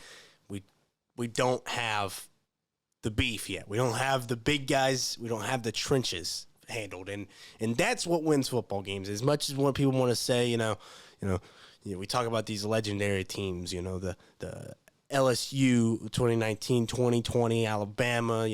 The Clemson with Trevor Lawrence. Recently we've got some amazing legendary teams. They wouldn't have done nothing without having those offensive lines and defensive lines. Reality check. 2019, LSU won the Best Offensive Line Award. 2020, Alabama won the award for the best offensive line. Yeah. There's a consistency there. You have to have those trenches filled, and that's something they just didn't have. They just didn't have the beef. They didn't just have the talent. I mean, and Michigan's gone back-to-back years with the best offensive line. There you go. There you go. There you go. And it's just it's a proof in the pudding, man. It's literally showed on tape. And if they didn't land, this 5-star from IMG, the offensive lineman, the best offensive lineman in the country in recruiting, I'd be questioning their recruitment because, 103, like you said, at least it's not the 200s like it's been over the last, 10 years probably. Exactly. But, at least it's not down there in the dumps. And I do want to see them kind of take a little bit more of a aggressive approach when it comes to recruiting. Because they only got 6 recruits, 6 commits this year, which is not enough. That's not enough to retool a team. So I do want to see Deion kind of take a little bit of a harder swing at recruiting next season. I know it's probably everything's crazy right now, and he's probably taking this transfer portal approach to kind of build the team right now and then get some pillars throughout recruiting. But I do want to see him kind of take his swing on recruiting because, you're 17 years old. You just had an amazing game. And just got 2 receiving touchdowns, over 150 receiving yards. You play both. You play both ways. So I'm a stud. You're a free safety as well. But my God. But the number 1 corner goes out, so they got to put you at number 1 corner. You get 2 pick sixes. This is a predicament right here. My God, dude, I'm an All-American. You're walking off the field. You see prime time in the crowd. Son, you ever thought about lacing it up for the old Buffalo? The Colorado? Prime time? You're 17 years old. I'd be signing right there. Just saying. You're 17 years old. I hope you know who Deion Sanders is before Colorado. Hey, you go it's on Coach YouTube Prime. and just look up Deion Sanders. Hey, who's Primetime? Who was that guy? Hey, Dad, who's that? Oh, my God, son. Son, I failed you. I have failed you as a parent. But, no, man, I do want to see him kind of take a little bit of a harder swing in recruiting next season. But, number 2 in the portal, he's doing his thing. In Colorado, they're going to keep building this thing. So I'm excited. I get the approach, but like I said, wouldn't mind seeing him kind of get a little bit deeper into the recruitment aspect of it all. But yeah, hey, what about Texas A&M trying to make this comeback over here? I swear, bro, they are really trying. Or Oklahoma State's trying their hardest to choke this league. What a surprise! Oklahoma State can't close a game. No surprise. I'm not gonna lie. This quarterback for A&M slinging it though. I was about to say, who is this kid? I don't know him, dude, but he's balling right now. He came in the last game, I think. Yeah, rip it, son, rip it. Oh, that was almost pick. Okay. But yeah, man, we'll see what happens with prime time and those Colorado Buffalo next season. All right, CDM. Real quick. Simple question. Who was your favorite transfer move this offseason? They've had to already make a move. It can't be a player that have not made a move yet. Okay, so can it be like recent signees as well? Oh, yeah. Oh, okay. Then I would have to say Walton Nolan to Ole Miss. That was like the biggest pickup in the transfer portal so far, and it was an amazing pickup for him as well because they need, like as I said before, they needed a defensive player to come in and just solidify a tone on that side of the ball, and I think they hit perfectly.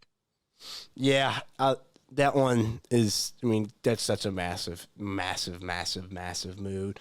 I'm going to go Marcel Reed. That's his name, Marcel Reed. He's a freshman. Yeah, he's a freshman. Okay, sorry, I had to figure that out. Yeah, thank you for doing that. I didn't look that up. But, no, man, yeah, there's a lot of moves. There's been a lot of moves. Oh, Nick Saban's trending. Hang on, let's check this out. Oh, what's Nicky Boy trending for? Oh, he's in Disney World right now. Oh, what? Why is he in? Yeah. Oh no, Disneyland. My fault. I'm about to say they're in California, Yes, right? sir. Disneyland. I hope they'd be in California by this time. Yeah, they're in Disneyland, CDM. Hey, take a look. Hey, Show me real Let fast. me take a look at this, CD. Look at your two best friends. Hey, get close to the enemy. Isn't that the old saying? Hey, keep your friends close, keep your enemies closer. That's it. So, you gotta love that. If I'm Nick Saban, I'm talking to Jim like, hey man, like, how'd you get away with it? how'd you get away with it, man? I just need to know that secret. Oh God. Oh no. Oh God, CD, you gotta see it. You gotta see What? it. You got the eggnog bath. Oh my God! What's dude. wrong with these people? What's wrong with the Gatorade bath? College football is unhinged. College football is unhinged. Oh, God. It's just as bad as the mayo. Oh, that's chunky too. I know that's got to be chunky. Oh God, that's so nasty. Sitting outside all day? No, that's not. That is not fresh eggnog. That is some chunky eggnog right there. Oh gosh. Dude, I'd like to point out it is an 8-point game right now. Oh, did they score? They kicked a field goal. Hey, all right. Hey man, if this defense, if they win this game, I'm gonna laugh. Yes, I will too. I definitely. But what was your favorite portal move, Nate? Yeah, so let me get back to that. Sorry, I saw these trendings up, but yeah, man, I'm gonna have to go a little off base here. I'm gonna go with a guy that hasn't got a chance to prove himself yet, but he's going to a team with a coach he's very familiar with. The coach said, "Hey, I want you to come here with me." Like I'm I know who bringing you're talking about. Aiden Childs, baby. Mhm. This guy right here, I've watched his tape, and man, he can do a lot of things. So He's a stud. he is going to be a player that I think shouldn't be underrated. That's not the best way to put it. Don't be surprised if this guy's a dog next year. Like that's all I gotta say. Oh yeah. Like For Michigan State, absolutely. like people are gonna be like, oh, this guy. Some people are gonna be like, where did this guy come from? This is Oregon State back. Why didn't he play over DJ Net last year? And people need to. This guy took his time, sat behind a vet. It's his time to shine. The coach wanted him. I love the move. Oh God, excuse me. That COVID coming back for round 2. Yeah, if y'all didn't know, I had COVID. But yeah, no, I like that pickup for sure. It gives Michigan State some stability at quarterback, especially because he's got 2-3 years of eligibility. He's super young. Yep. It's somebody to work around and build around as well for the program at Michigan State, especially with the new head coach that, as you said, his former head coach that he's familiar with. He's going to be running that same type of offense that he did at Oregon State probably. So I like that pickup for sure. I do like that. Yeah, and man, with all the controversy around there right now, man, they needed some stability with a new coach, new quarterback. I like it. That's my favorite move. My favorite transfer move this offseason. All right, CDM. Speaking of transfers, there are some people that haven't landed anywhere. Oh. But where do you think they will land? And here's the list right here. So these are the players that have not committed to a team yet. But where do you think they will land? So we have Evan Stewart, wide receiver for Texas A&M. You have Cam Ward, former quarterback for Washington State. Will Howard, former quarterback for Kansas State. Julian Fleming, former wide receiver for Ohio State. And Malachi Nelson, a former 5-star recruit from USC. Now, there's big names on this list. All of these guys are day one starters anywhere they go. So the real question is, where are they going to land? And there's some names like Cam Ward has not landed anywhere yet, and I haven't seen anything about him. So it's going to be interesting where he goes. But start us off, Nate. Where do you think Evan Stewart will land? Because I've seen 3 teams that come to mind. You have Alabama, Ole Miss, and Florida State, the 3 teams that are in the run for him. Mm-hmm. Yeah, and those are those recent rumors kind of dropping. This is a former number 1 receiver in his recruiting class. Everyone was talking about how, oh my gosh, this guy's going to be the next this, the next that. He's going to be that guy, and kind of got paid to go to Texas A&M, it feels like. So kind of resetting his career. He had moments. You saw the flashes when he was over there with the Aggies. Now he gets a chance to kind of choose where he wants to take his career now. Go to a team with a quarterback, I feel like. Go to a team that's established. rumors were not saying this team was going to get him early on. Rumors have switched. I'm following the rumors. I'm following the bandwagon. I'm going Ole Miss here, man. It feels like the right move for him. If not Ole Miss, it's going to be Alabama, in my opinion, simply because Alabama has an established quarterback, established system. He's going to go to a team that's ready to win right now, a team that can get him the ball. A team that's going to get him the ball. Maybe in Oregon. I could see an Oregon playing into this as well. But I like that. Yeah, I'm leaning Ole Miss, Alabama, Oregon. But Ole Miss is my favorite right now.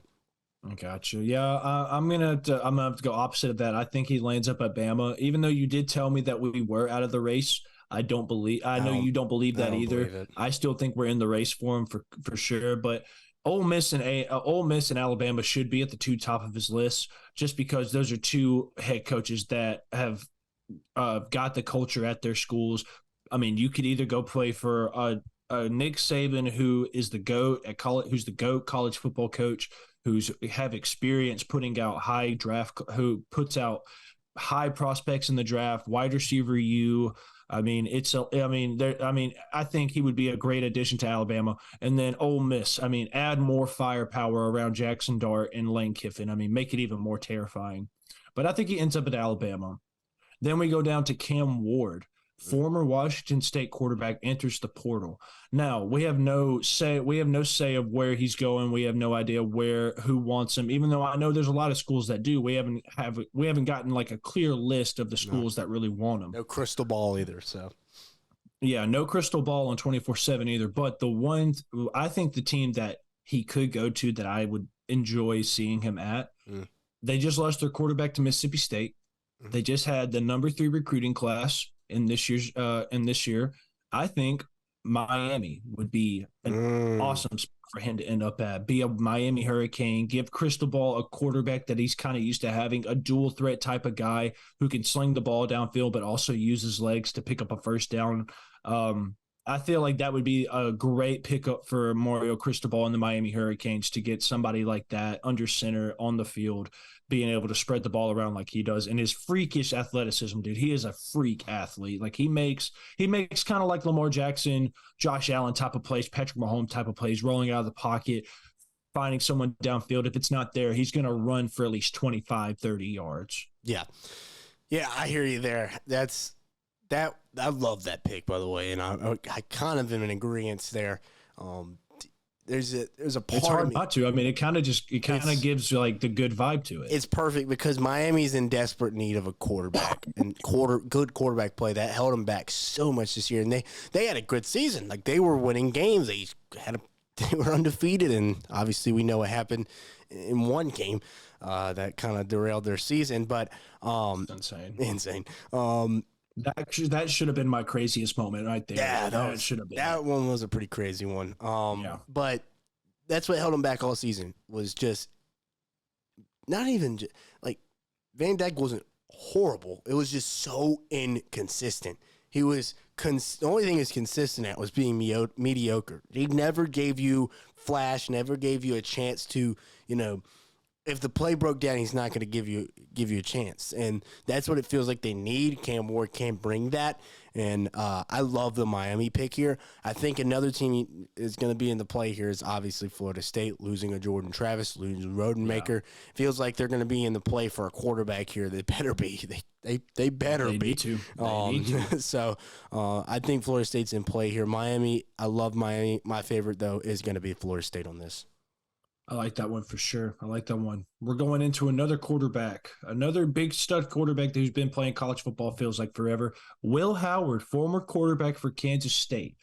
And I'll start this one off. There's been crystal balls about him going to USC, and that's where I think he ultimately ends up. I think he ends up at USC. Now, from what we saw from Miller Moss tonight, I don't really know because the dude balled. 6 touchdowns almost over 400 yards. He he's trying to solidify himself as a starter. But what Will Howard brings you is that veteran leadership to the table. And, Lincoln Riley loves his quarterbacks, man. And it may not be the same type of quarterback that he's used to having in Caleb Williams with the freakish athleticism and rolling out of the pocket, making crazy plays. But Will Howard can put the ball downfield, and he's got good leadership skills. I mean, from what he did at Kansas State and possibly taking that over to California, I like what Lincoln Riley could do with him for sure. I hope he does something with him. Hey. But USC is where I think he should end up. Yeah, I like that one. I've been seeing the rumors for him to land as a Trojan, and makes sense too because you're losing a guy, get a veteran in there. Lane Kiffin has done good with transfers in the past, and he would fit that system beautifully. But my team here, even though statements have come out, comments have been made that Ohio State is going to stick with Brown as their quarterback, I don't believe it. I just don't believe it. If Will Howard is a possibility, you go get him. I think Will Howard will be an Ohio State Buckeye next year, and will I lead like this that team. for sure. I mean, their quarterback room is going to be stacked. Yes, especially with Aaron Nolan coming in, the 5-star recruit, the lefty. I mean, I've seen some really good things from him, and I think he graduated early, and he's up there already practicing. And I mean, I like the idea of him going up there to Ohio State. And also bringing back, also just leading that team because they need a leader. I mean, they don't have the quarterback. They didn't have the quarterback play that they're used to having. Will Howard can obviously bring that. Yeah, yes, indeed, man. And it's like watch him, watch Will Howard, and he's not going to be Caleb Williams. He's not going to be Milroe or Jaden Daniels. He's not going to blow you away with some athleticism or unbelievable arm talent. But, man, if Ohio State needs one thing, they need a quarterback with grit, with spunk, with, just a little bit of edge, man, with the skill set on it. Because if you can say a lot of things about Kyle McCord. He had grit, man. He just didn't really have the skill set to back it up. Dude, he was trash. It's just not good enough for Ohio State, man. He was like, when I watched Ohio State play and I just saw him take a snap, it just made it was mid. Yeah. It's like even under center, even when he took the snap, I was like, damn, that's a mid snap right there, dude. Like, I mean, come on now. Jeez, this guy's making fun of a snap, man. No, it just feels like Ohio State needs a leader. They need a guy that can bring just a tone of culture, a culture setter, a leader, and in the leadership, man. And Will Howard, he's been around the block. He beat a team that has been in a national championship, man. And it just feels like this guy's the right player at the right time. Ohio State needs to change something. Quarterback play was a problem this year. Consistent quarterback play, and Will Howard, he will be consistent. He may not be perfect all the time, but he will be consistently, good. It will just be good, and he brings so much grit. The plays you need, a 3rd and 4, play breaks down, roll out, dive for the first down, saves the game. Those are the plays that he's going to bring you. He might not make the 70-yard throws on the dot. It might not be a thing, but I like Will Howard a lot, if you can tell. So Ohio State's the team I think that gets Will Howard. Oh yeah, dude. I like that. I like that pick for sure. Speaking of Ohio State, former Ohio State wide receiver Julian Fleming, number 1 out of his recruitment class, as well as the number 1 wide receiver, has entered the portal. And didn't really get a chance at Ohio State, but also they had a stacked wide receiver room, so it was really hard for him to get meaningful snaps, meaningful catches. We'll power through these two real fast before we get to our bowl games. Julian Fleming, I think he ends up at Penn State. Yep. I think because during his recruiting, he was high on Penn State. They were high on him. They really wanted him. I think getting Drew Aller, a true wide receiver 1, and getting Julian Fleming meaningful snaps and putting him on the field will obviously show what kind of player he is and give Drew Aller that type of wide receiver 1 talent that he's needed, so desperately needed this past season. Also has to do with offensive play type, offensive calling as well. But Julian Fleming to Penn State would obviously skyrocket that offense, being able to push the ball downfield a lot better. Yeah, I feel like this is one of the easier ones. It just makes sense. He went on a lot of recruitment visits to Penn State. Penn State was in the running when it came down to it.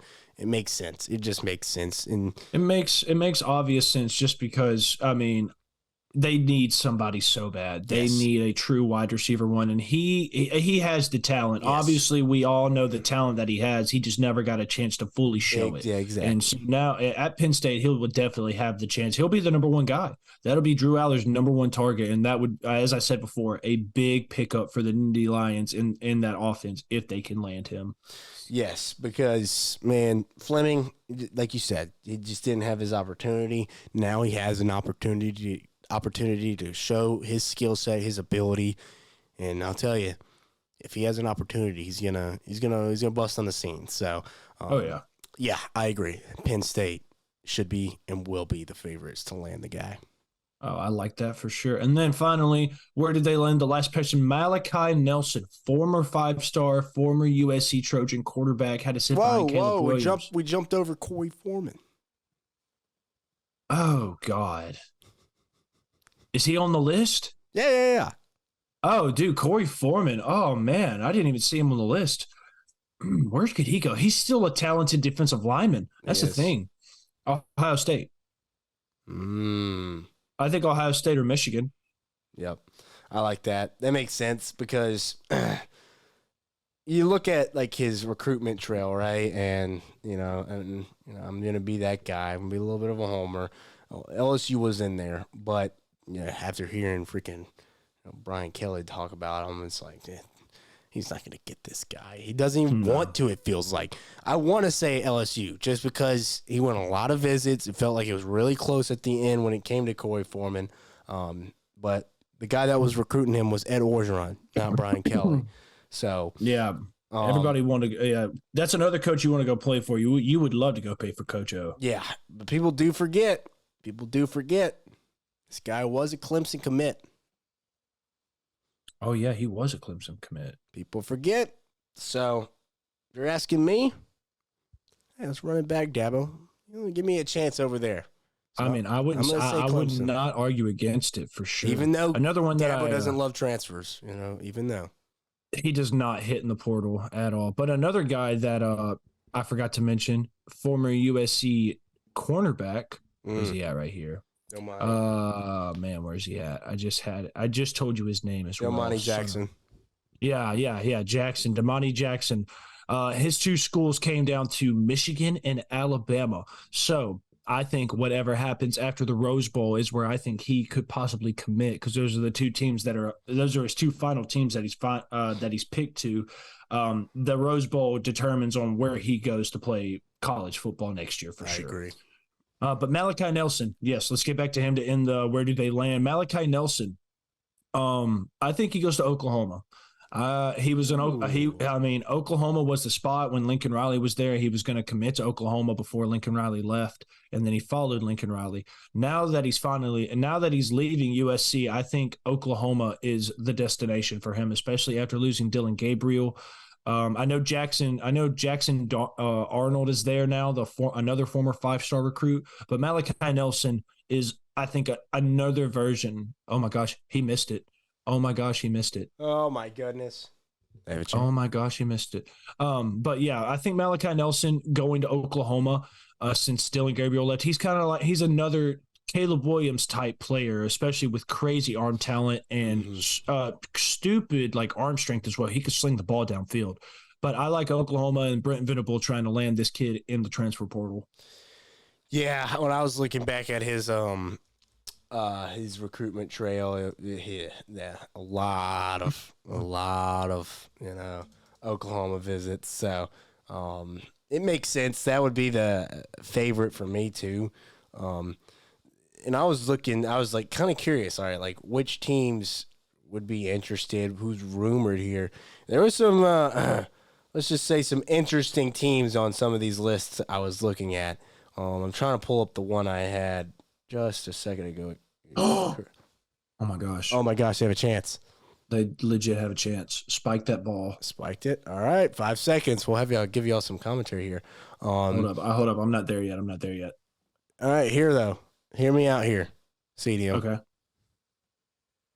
South Carolina. Ooh.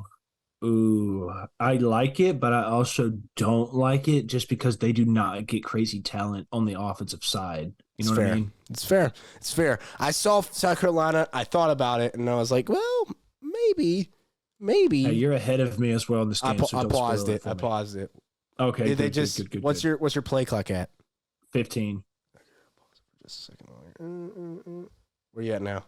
10. 9, 8, 7. Yep. All right, we're locked in. Me and CDM at the same time. Okay, hold up real fast. Drop back. Here we go. Scrambling around, got to sling it. That's not gonna get there. No, that was terrible. That was, that was a joke of a freaking Hail Mary. Oh my God, that was so bad. Just terrible. That was one of the worst Hail Mary attempts I've ever seen in my life. Oh man, no, Jalen Hurts in the Super Bowl. That was a terrible Hail Mary.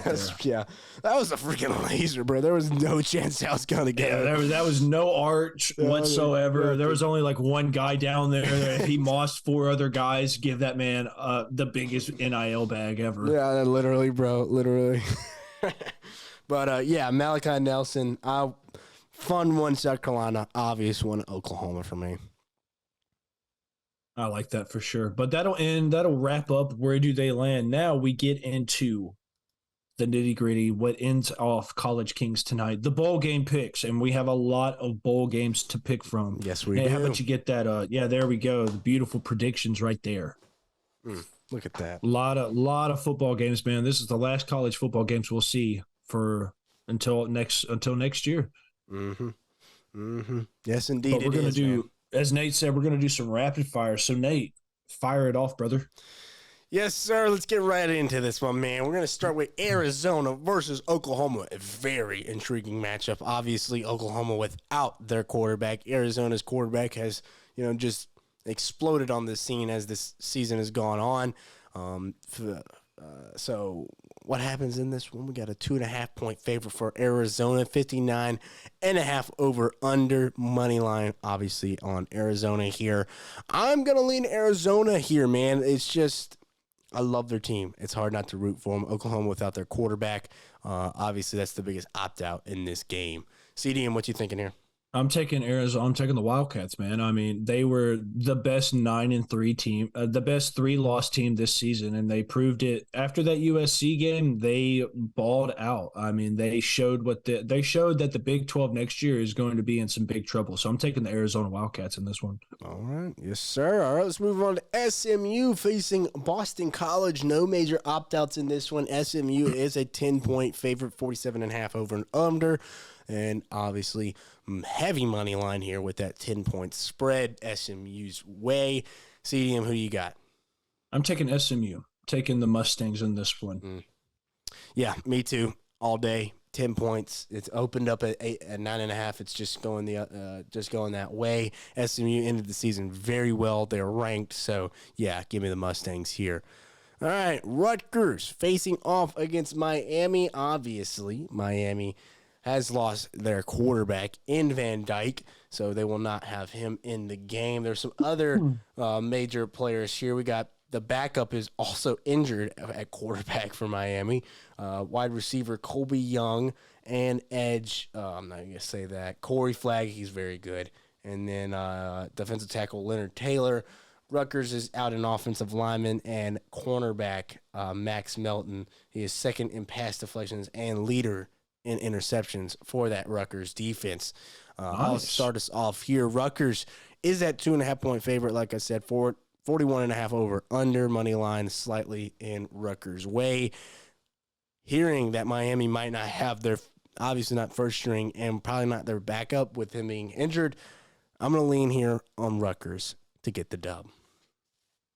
I'm taking the Hurricanes, man. I'm going to take them in a big upset. I'm going to see if Mario Cristobal can end this season on a high note, then that'll give momentum going into next year for sure and show recruits like, hey, come play. The U may not be back, but if you come to us, we can make it possible. So I'm going to take Miami in this one. Okay. All right. I like that. So you go Miami. I am going Rutgers. All right. See, let's keep this thing rolling to NC State, Kansas State. Let me name off some of these players that will be out. Obviously, opt-outs, MJ Moore, NC State quarterback, receiver Latrell Timmons, receiver Porter Rooks, offensive lineman Lyndon Cooper, and defensive lineman CJ Clark. Kansas State, obviously, without Will Howard. Running back, Second leader in rushing, Tayshawn Ward, is out. Edge Nate Matlack, my bad. Cornerback Will Lee, safety Kobe Savage. He is third in tackles for the team. Phillip Brooks, and then tight end Ben Sinnott. Yeah, he's actually really, really, really good. Ben Sinnott. He is their leading receiver at Kansas State. He is out. Offensive coordinator as well for Kansas State is moving on to Texas A&M. That's another key piece in this. But they remain the favorites, 2.5-point favorites over NC State, 47.5 over under, my fault, and money line slightly in Kansas State's way. CDM, what's you leaning on this one? I'm taking NC State, man. I'm gonna take the Wolves. Okay. I'm gonna take them. I like NC State and what they did this season. The grit they had to finish it off, and if they can end it once again, I'm gonna say this about everybody: end this season on a high note. Get momentum going into next season, showing people that you're ready to compete in the ACC. So I'm gonna take NC State in this one. Yeah, man, I completely agree. The way they ended the season, it's hard not to like them. It's hard to pick a team without MJ Morris on the squad. For this game, he had a hell of a end of the season. I'm a big fan of the guy, but with Kansas State losing all those guys, that's a lot of talent, and losing a coach as well. That's interesting. So, yeah, I'm gonna go NC State here. We're both gonna pick the upset in this one. Let's keep this thing rolling along to Clemson facing off against Kentucky. Clemson had a wild season, but ends up finishing ranked. Weird. Weird, very weird. So yeah, this is the wild part though. Opening spread comes out at 7.5 Clemson. It is all the way dropped to 4. So the bettors are feeling Kentucky might be competing in this one. Like I said, 4-point favorite for Clemson, 44.5 over under. Money line is slightly, I got that wrong, slightly in Clemson's way. Let's look at some of these opt-outs here. Bro Collins for Clemson, receiver, safety, Andrew Kuba, whatever. Don't hurt yourself. Yeah, Jermaine Trotter, obviously, he is the biggest one. Leads the team in tackles and sacks. Cornerback Nick Wiggins. And then Edge. Only one player for Kentucky is out. Edge Keaton Wade. So Kentucky is fully loaded. Clemson without their best defensive player pretty much. So CDM, what you thinking? No, I'll start this one off. Sorry, let's keep this thing. Start that one off first. Yeah, let's keep this thing momentum here. Yeah, this one's interesting, seeing how much the money is flipping. I'm going to go SEC here. Kentucky gets the dub. They got their quarterback in place here. I know Cade's going to play in this one, but, this feels like a game that Kentucky kind of, Devin Leary's had an up and down season. I feel like they maybe can pull this one off. Really, is he playing? Devin Leary's playing in this game? Yeah, no, he did not. There's no opt out here. So wow, okay, bet. Awesome. That gives them a big edge in this game. It feels like that Kentucky can, with the money switching heavy, 7.5 to 4. That's pretty wild, from opening spread till Wednesday. So, yeah, give me Kentucky in this one. 4-point dogs. I got you, and I respect you taking the SEC. I'm going to take the Clemson Tigers in this one. I feel like it's just going to be – I feel like they need to solidify, like, hey, we're not gone completely. We're not gone. We're still in the college football talk. We're still here. It's going to be a fun game for sure because I've never seen these two teams play against each other. Kentucky does have the slight edge just because they do have a little bit more loaded team than Clemson does, but I feel like Clemson and Dabo can get this job done for sure. All right, and here you, brother, Clemson for CDM in that one. Let's go on to a awesome football game. Oh, dude, this is about to be an amazing game. This is a fun game. Obviously, been a little bit more interesting. Actually, it's not. I'm kind of intrigued to see how Brown plays for the Ohio State Buckeyes as they face off against the Missouri Tigers. The Ohio State Buckeyes are 3-point favorites in this one, 48.5 point over under, slightly money line in Ohio State's favor. Let's look at some of these opt-outs here. Kyle McCord, biggest one. That is obvious for Ohio State here. And then Julian Fleming also in the portal. Be advised there could be more included. Marvin Harrison's not playing. Sorry. Marvin Harrison, yeah, he's not playing. He's not playing. He's done. His college career is done. Technically has not opted out. Technically has not. technically, If he plays in that game, that's just good Lord. then it's over. But technically, still not opting out. So I'm going to expect he does. Just going to say that. Missouri, Yeah. no major opt-outs in writing. So take that as you will. Crazy. They are underdogs in this one still. CDM, what you thinking of this one? Give me the Missouri Tigers. You're baby. dang right. Give me Missouri. I've loved Missouri all year long. They've proved the doubters wrong because I think everybody projected them to be like what Vanderbilt was, just like have 2 or 3 wins, 4 at the most. They ended up almost competing for an SEC title shot. So if that goes to show, and then you have Ohio State, which no disrespect to Ohio State in the season they had, but it wasn't the prettiest season. It wasn't the most exciting season that we're used to seeing Ohio State have, especially at quarterback play and on the defensive side of the ball. But give me Missouri in this one. I like Missouri going up against a team like this. This will also show like, hey, we can compete with top dogs in college football. I mean, we went the distance with Georgia. If we can go the distance with Ohio State, then we can go the distance with almost anybody. Yeah, I'm in complete agreement, man.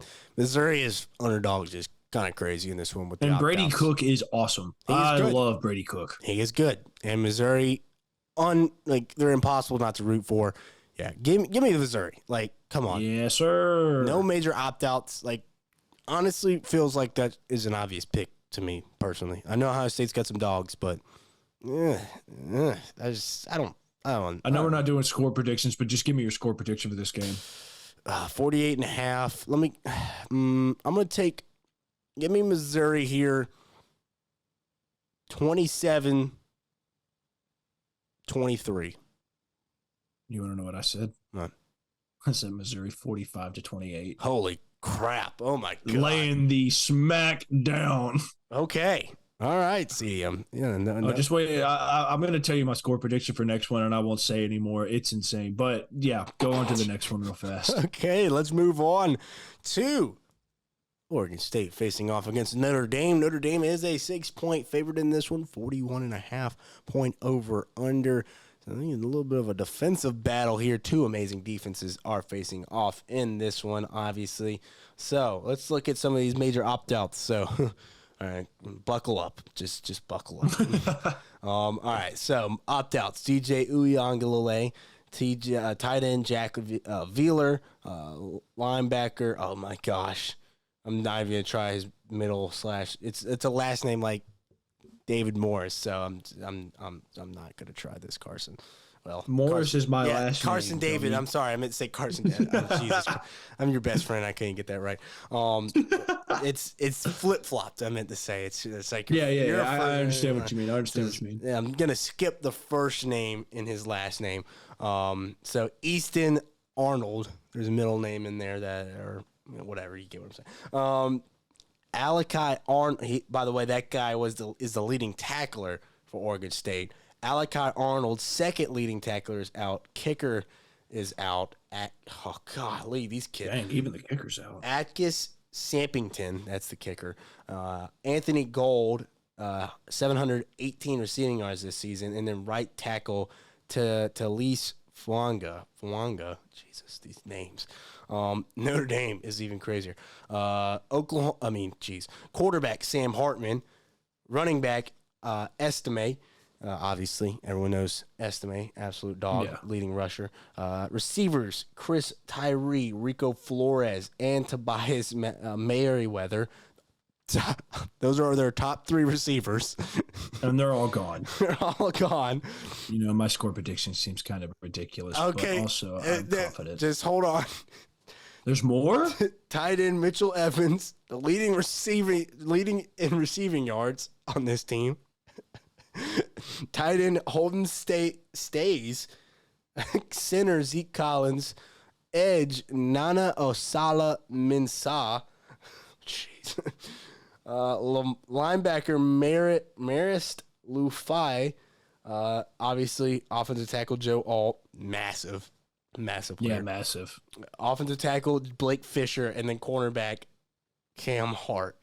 God, Notre Dame doesn't have anybody, dog. What the hell? About to say, Jesus, dude, they don't have a soul play. They don't have a single starter playing. I get why they're favorites still, because Oklahoma State doesn't have either one of their quarterbacks playing. So Oregon State. So Yeah. CDM. I guess this is me, right? I start this one. Yeah. Oh, God have mercy. Jeez. Give me the upset. Screw it. Oregon State. They're gonna take the dub. Okay. I have no idea in this one.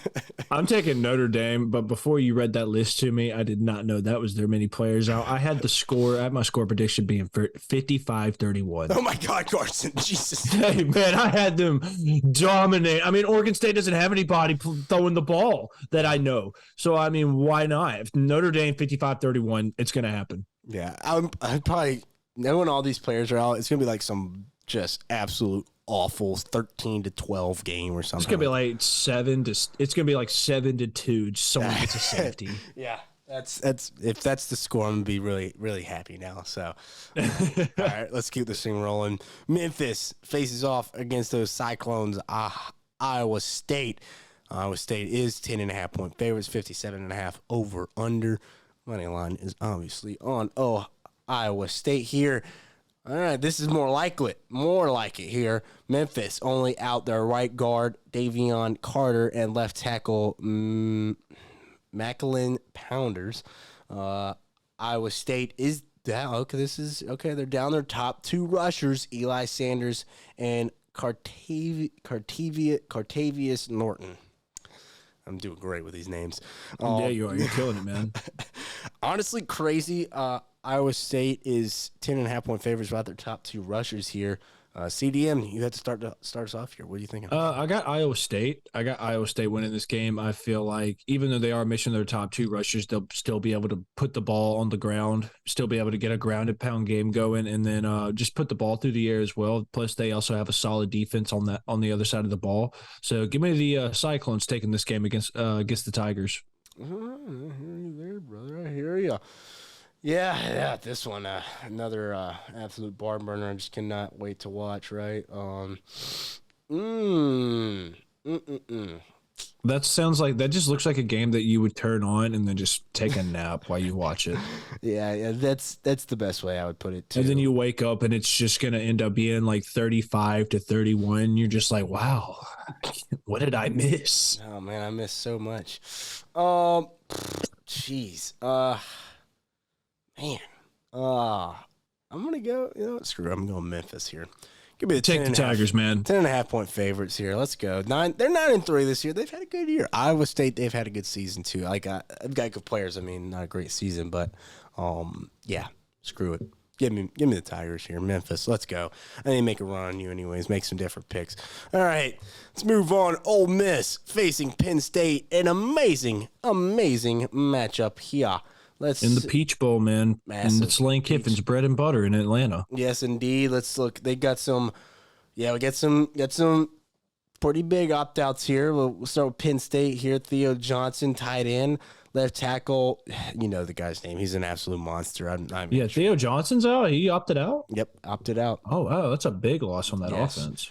Alu Sanu, we're gonna learn during the draft because he's probably gonna be the elite, probably the first or second guy off the board when it comes to offensive linemen here. It'd be Alt first and then him for sure. Yeah, it's good between these two guys. So he's an absolute dog. I'll learn his name during the draft process, but right now it's gonna that's the best you get here. And then edge Chop Robinson, that's their best guy on the edge. So massive guy. Obviously losing Manny Diaz as well to Duke.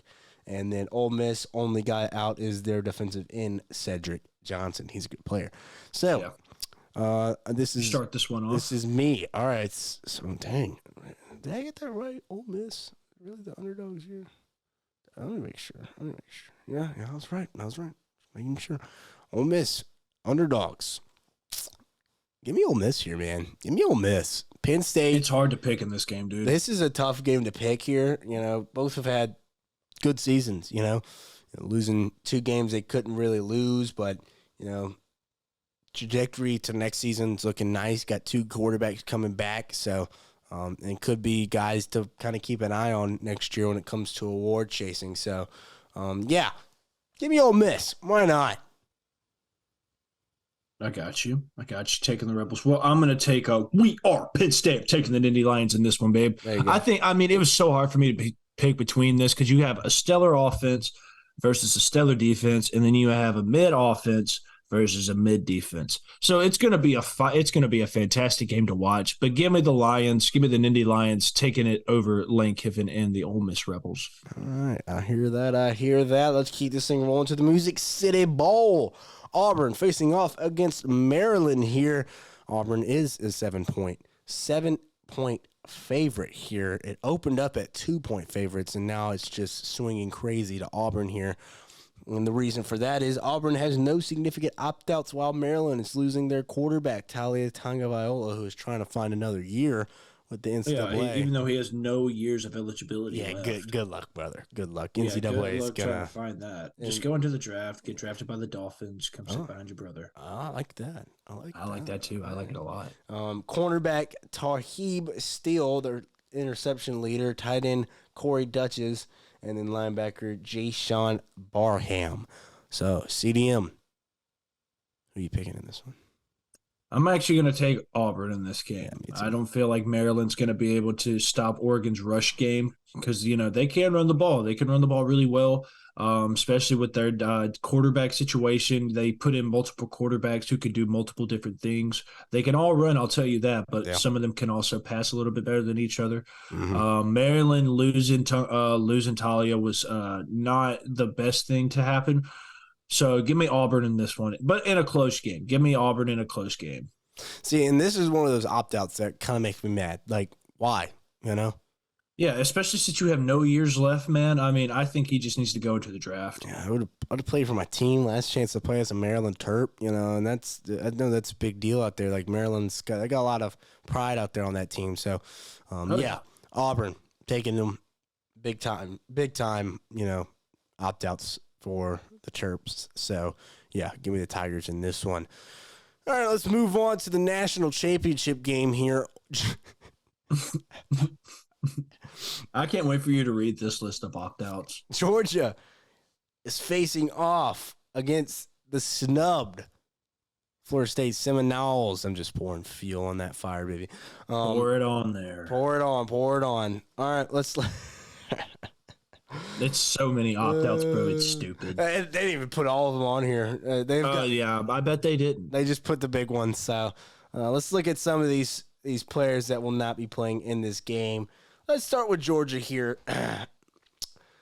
No major transfers, so that's big. We got some depth pieces that hit the portal, including Xavier Sorey Jr. and cornerback Nyland Green. And we do know Brock Bowers did not make the trip. So, Brock Bowers did not show up. Nyland Green actually committed to Purdue. Oh, did he? Okay, look at that. Yep, he committed to Purdue. But no Brock Bowers, but you do still have Carson Beck. I didn't see anything about McConkey, so I'm thinking McConkey's playing in this game. I think so too. And then what's the offensive tackle's name? The offensive lineman that is he didn't make the trip either. Adarius Sims? Smith, something like that. Him and Brock didn't make the trip. They also, Georgia has two of their starting cornerbacks or two of their starters in the secondary who could go into the draft this year. They're both playing. So that's another thing. Two players that are obviously projected to go into the NFL are strapping it up one more time for the boys and going to take down the Seminoles. That's that culture Kirby's built down there. He got players just wanting to play, so I love to see that. But so look at Florida State here. Running back Trey Benson, leading rusher here. Receiver Keon Coleman, leading receiver. Johnny Wilson, receiver. Another good player there. Mr. 6'7" himself. Big boy. Tight end, Jaheim Bell. Another good player. Another good guy as well. Edge rusher, Jared Verse, the sack leader. Yeah, he's top done, 5 pick. He's out of there. Yeah, top 5 pick. And then defensive lineman, Fabian Lovett, who will be another high pick here. Those are that's what they have here. Obviously, that's all they have right now, but there's a longer list. I saw the list, bro. Their list is just ungodly. They have nobody playing. This one's not updated either, I guess, because they ain't got Rodenmaker on there. So. Oh yeah, Rodenmaker hit the portal as well. He's out. So there's more, but Florida State, no one, absolutely no one.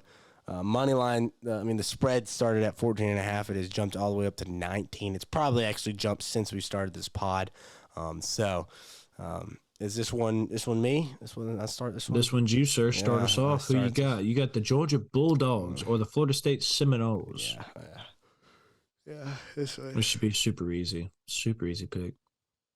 Give me this. No, I'm just kidding. I'm about to say, don't be stupid. Give me the Bulldogs here. Easy dub. Kind of statement dub. Show that they, they're still Should've those been team. They should maybe. Maybe. But yeah, I'm right there with you. Give me the Georgia Bulldogs. Clap in the Seminoles' cheeks.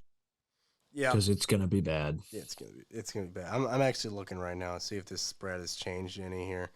I'll start. I'm curious. Oh, let's see. Hang on. Let's see. Oh, it's held at 19. Look at that. That's stupid. All right, 19-point favorites. Let's keep this thing going here. Toledo facing Wyoming. Wyoming is a 3-point favorite in this one. Let's see here. Okay. All right. Oh, wow. This is actually kind of cool. All right. Toledo, they are out Daquan Finn and their quarterback, and then offensive guard Vinny Scary. So guard. But Wyoming down cornerback Colby Taylor. But head coach Craig Bowl is retiring after this game for Wyoming. Wow. Okay. So these boys are going to be playing for something, These boys are going to be playing for something. I know it's your turn to start, but I'm just going to say it. Wyoming gets this dub. Easy money. I'm right there with you, man. I agree. I think Wyoming goes out with a bang and gets the dub and lets Coach ride out on a high note for sure. Love that. I love that. All right. Yeah. Let's get a dub, Wyoming. I'm going to be rooting for them in that one. All right. Next game's pretty fun, too. This one is, I don't even know if I would consider that. This is so weird. Why would they do this to Wisconsin, man? Wisconsin versus LSU. It's a fun game. It's a fun game, but like, how does that make sense? How does that make sense, dude? Like, Wisconsin's not even that good. Like, Wisconsin's really not that. Like, J.J. Wallace talked about, like, dude, we weren't even that good. Why do we have to play against the Heisman?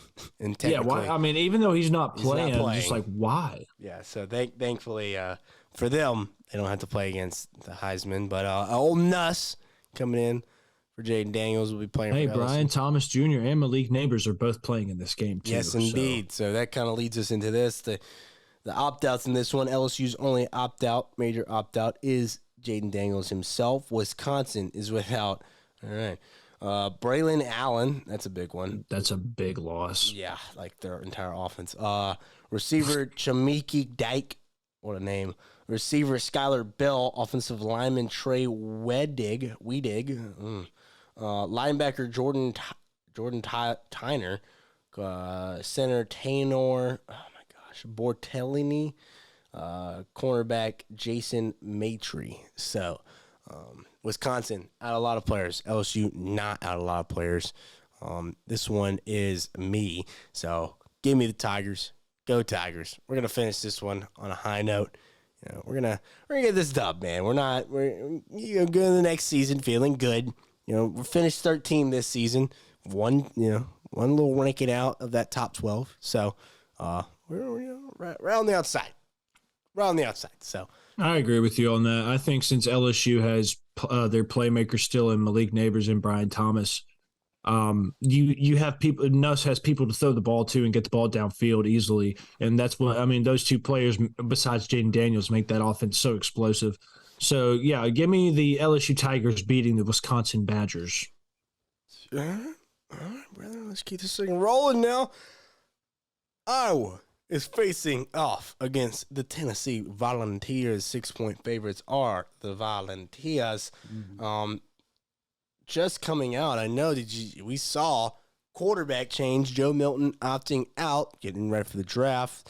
The young star. I'm not going to say his name because it's a hard. Nico. We'll just say it much better. Nico, absolute star in high school, gets his first opportunity to kind of take the helm out there in Tennessee. Is the future for next season. A lot of hype going into that. Let's look at some of these opt-outs here. Dante Vines for Iowa. And then Tennessee, Joe Milton. Running back Jalen Wright. That's big. Leading rusher. That is right. Jalen Wright leaving is huge. Wait, is that cornerback for Iowa still playing in there? It doesn't have it on here. So, dude, that's a big pickup for Iowa. Him not opting out, dude. That gives that defense a chance. so as of right now, it looks like he's going to be playing in this one. So, I will start this one off. I will take the Tennessee Volunteers winning this game. Got a lot of I think Nico, even though this Iowa defense has been good all year, I think Nico goes out and balls out for sure. I think he gives Tennessee fans for next year a little glimpse of what is to come for the upcoming future. Yeah, I completely agree. Honestly, I'm not picking Iowa. I will never pick Iowa. I will never pick Iowa Until that again. offensive coordinator is out of the building, I'm not picking Iowa. So Yeah, you know that was his son. yes, I know. I do know. That just imagine you have to fire your own kid. Yeah, he put in his contract. He has to average over 24 points per game and can't even do that. Ah! Can't even come close. My God, dude. It's terrible. It's terrible. He's gone. awful. He's gone. So that's a good sign for Iowa next season. All right, CDM, let's finish this bad boy off. One last game. Should be an easy one.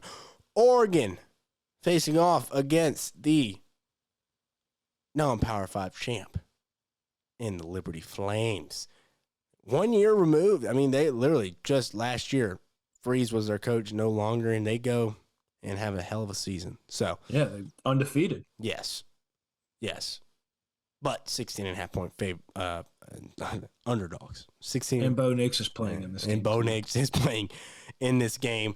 Yeah. Let's look and see. Bucky Irving is the only player. Oh, no. Bucky Irving and center Jackson Power Johnson. So, you have two big players that will not be playing in this game for Oregon. And then no major opt-outs or transfers for Liberty Flames. So, CDM, what are we thinking? Give me the Ducks, man. The Ducks are going to kill them. Bo Nix is going to leave as an Oregon Duck on a very big high note and leave Dan Lanning probably drooling because he's going to miss him so much until next season when Dylan Gabriel and Dante Moore both get there. But Oregon is going to dominate. I love Liberty. I love Liberty find. I love that they made it. I hate that they had to get matched up against Oregon. Yeah, it's tough. That's just tough. So, yeah, I'm going to agree on that one.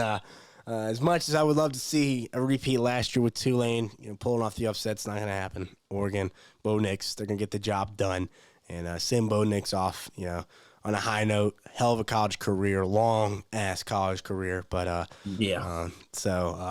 congrats. So he graduated in our class, Nathan. Yeah. It's just and it's about to be 2024. It just shows how long this dude's been playing football. Yeah, homie's been balling for a while. Now he gets to go to the league and go make some bread. Let's hope. Oh yeah, for sure. Let's hope the Saints don't draft him. Please don't draft him. Please. I mean, it won't be bad.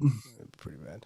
All right, CDM. That'll do it for our rapid fire game picks. We try to get through those as fast as we could. Now let's dedicate some time for our last two games here.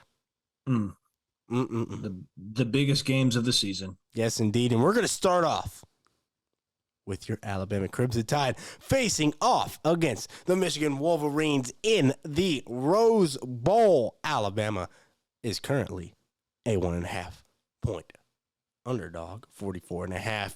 Over under money line is slightly leaning Michigan. This feels like a pick 'em if you're asking me. So CDM. Let's look at tail of the tape first here. Let's look at the tape. Let's look at the stats and see what we're looking for. Let's take a look here at some of this. The tail of the tape here, and what are we looking at here, CDM? Tails of the tape, man. I mean, both teams are solid on both sides of the ball. Yards per game are pretty big just because Michigan has played against absolutely nobody. Points per game is different. Alabama kind of woke it up later in the season, so we didn't really allow that many points per game. But Michigan has barely allowed 10 points, but also they haven't played anybody and they cheated. So there's that. The turnover margin is pretty big. Alabama with +8, and then Michigan with +17. Yards allowed is, once again, the competition is very different between both conferences. Alabama having to play the former national champions in Georgia, having to go through a tough LSU team, having to play Texas in week 2. I mean, the teams look kind of similar. Michigan kind of looks like they have the upper hand, but also Michigan has not had to play the kind of schedule Alabama's had to play. They haven't had to go through some adversity. You can talk about the Jim Harbaugh situation as adversity, but that didn't really have anything to do with the team. That had something to do with the head coach and an assistant coach. Alabama has had to go through so much adversity this year after losing to Texas, people thinking, oh, the season's over, Nick Saban's washed, they're not going to make the SEC. They're not going to win the West. They're not going to make the playoffs. We've proved the haters wrong. And also, I'd like to point out that Nick Saban's undefeated against the number 1 seed when it comes to playoff predictions. So give me the Alabama Crimson Tide, obviously. I think it's going to be a great game between two historic programs, Michigan and Alabama. I think it's going to be a bloodbath at the beginning. I think it starts off slow in the beginning, and then by the second half, Alabama wakes up and takes away the game. So give me the Alabama Crimson Tide. And I said this from a score prediction. I said Alabama 41-31. I think we have to be able to score on this team and also hold their offense to not, be able to rush the ball the way they do with Blake Corum and that stud offensive line that they have. So give me Alabama winning the Rose Bowl and going back to the national championship game. Hey, man. Nice, short, sweet, to the point. I respect that. Looking at this tail of the tape, man, I mean, it really does kind of signify how good these teams are in their different ways. I mean, that points per game allowed is ridiculous for Michigan. And you pointed out, obviously, competition allows that to be a possibility to old they teams. Cheated as well. And there you go. I mean, holding anyone under 10 points, a lot of teams under 10 points is absolutely just mind-blowing.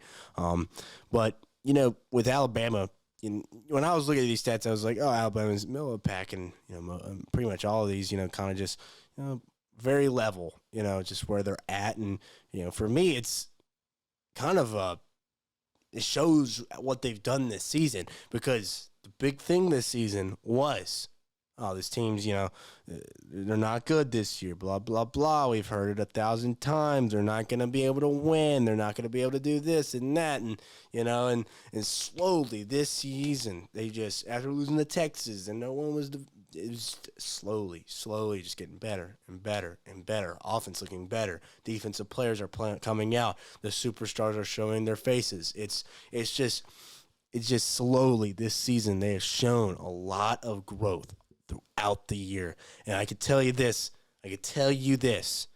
no one wants to play this team, let alone Michigan wanting to play this team in the first round. Oh, yeah, no, you did not want to catch Alabama if you were the 1 seed. You did not want to catch them at that position at all, because now, there's blood in the water, man, and we're hunting. Yep. And, kind of going back to the spread in the points here, and it's, 1.5 is crazy, just because obviously there's going to be a favorite when it comes to the money lines and betting and stuff. But for me, this is an absolute just coin flip pick 'em game. Like, it really, to me, comes down to which version of both teams shows up. Are we going to get the Alabama team that faced Georgia, and are we going to get the Michigan team that faced Ohio State? If we get those two teams, we are going to be watching the national championship on January 1st. It's going to be very similar to Georgia-Ohio State. And I truly believe that.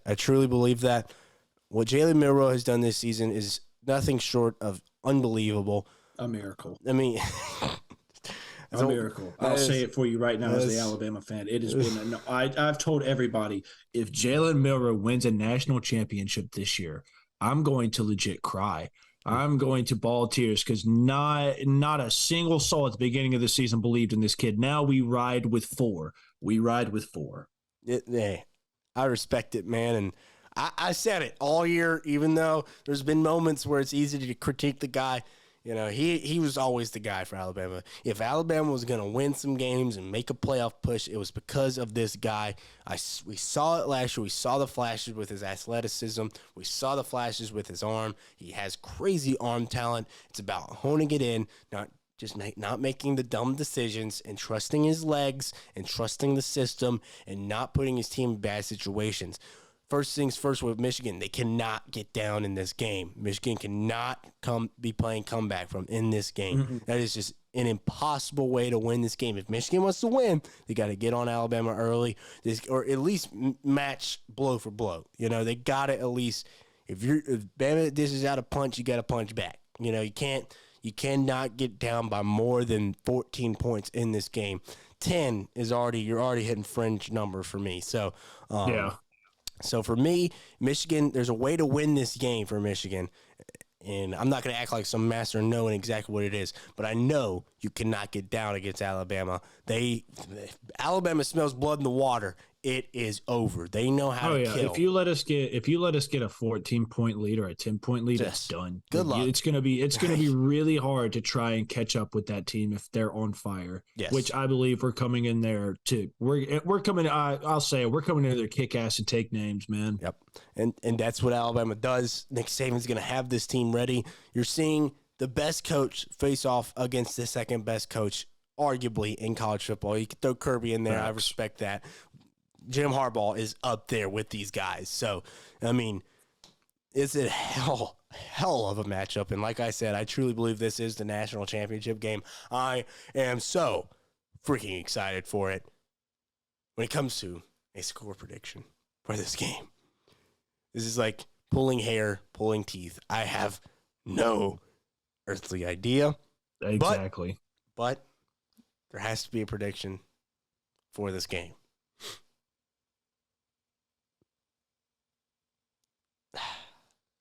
As much pain as an LSU fan as this has, I have watched Michigan 2 straight seasons fall short. Everything tells you this is their year. Mm-hmm. They've learned from their mistakes. Jim Harbaugh knows what he's got to do to win the championship. But he's playing against Nick Saban. Damn right. And I know one thing. You don't pick against Nick Saban in these kinds of games. Never pick against Nick Saban and the Crimson Tide in these types of situations. You can't. And that's no guarantee he's going to win.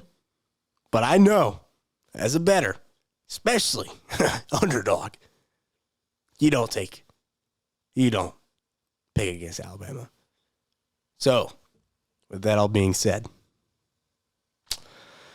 I'm going to have to lean Alabama in this game. Damn right. I'm going to have to lean Alabama. Even though I've been a defender of Michigan all season, it's just one of those things you just don't pick against Alabama. So, give me Alabama in this one. An absolute, unbelievable game. Game-winning kick. The best kicker in Alabama history. The best college football player in college football history. Oh, easy now. Hey, leading scoring. He's a leading scorer. But game-winning kick, just to kind of go a little bit full circle moment. Need a kick to win a game in a massive moment. Alabama has a kicker to do it. He's going to pull it off. Give me the Tide, 31-30. Ooh, that's a great one right there. I like that. I like that a lot. Yep. And now moving on to possibly the most exciting game, I think that's going to be an absolute shootout. Scoreboard will be lit up.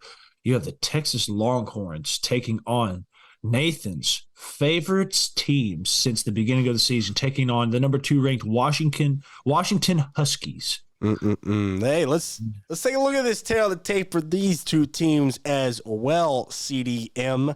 Now, Nathan, tell me what you said at the beginning of this podcast when you showed me this. Tell me how you feel about it. Do not sugarcoat it. Don't lie. Tell me how you felt about when you saw this. Yeah, well, I'll tell you this. When I was making these graphics for the podcast, obviously, you got to put these graphics, you got to go through all these stats, and a lot of stats you want to go through for these tail of the tapes. You got to look at everything that's come together throughout this season, and you got to look at that one stat, yards per game.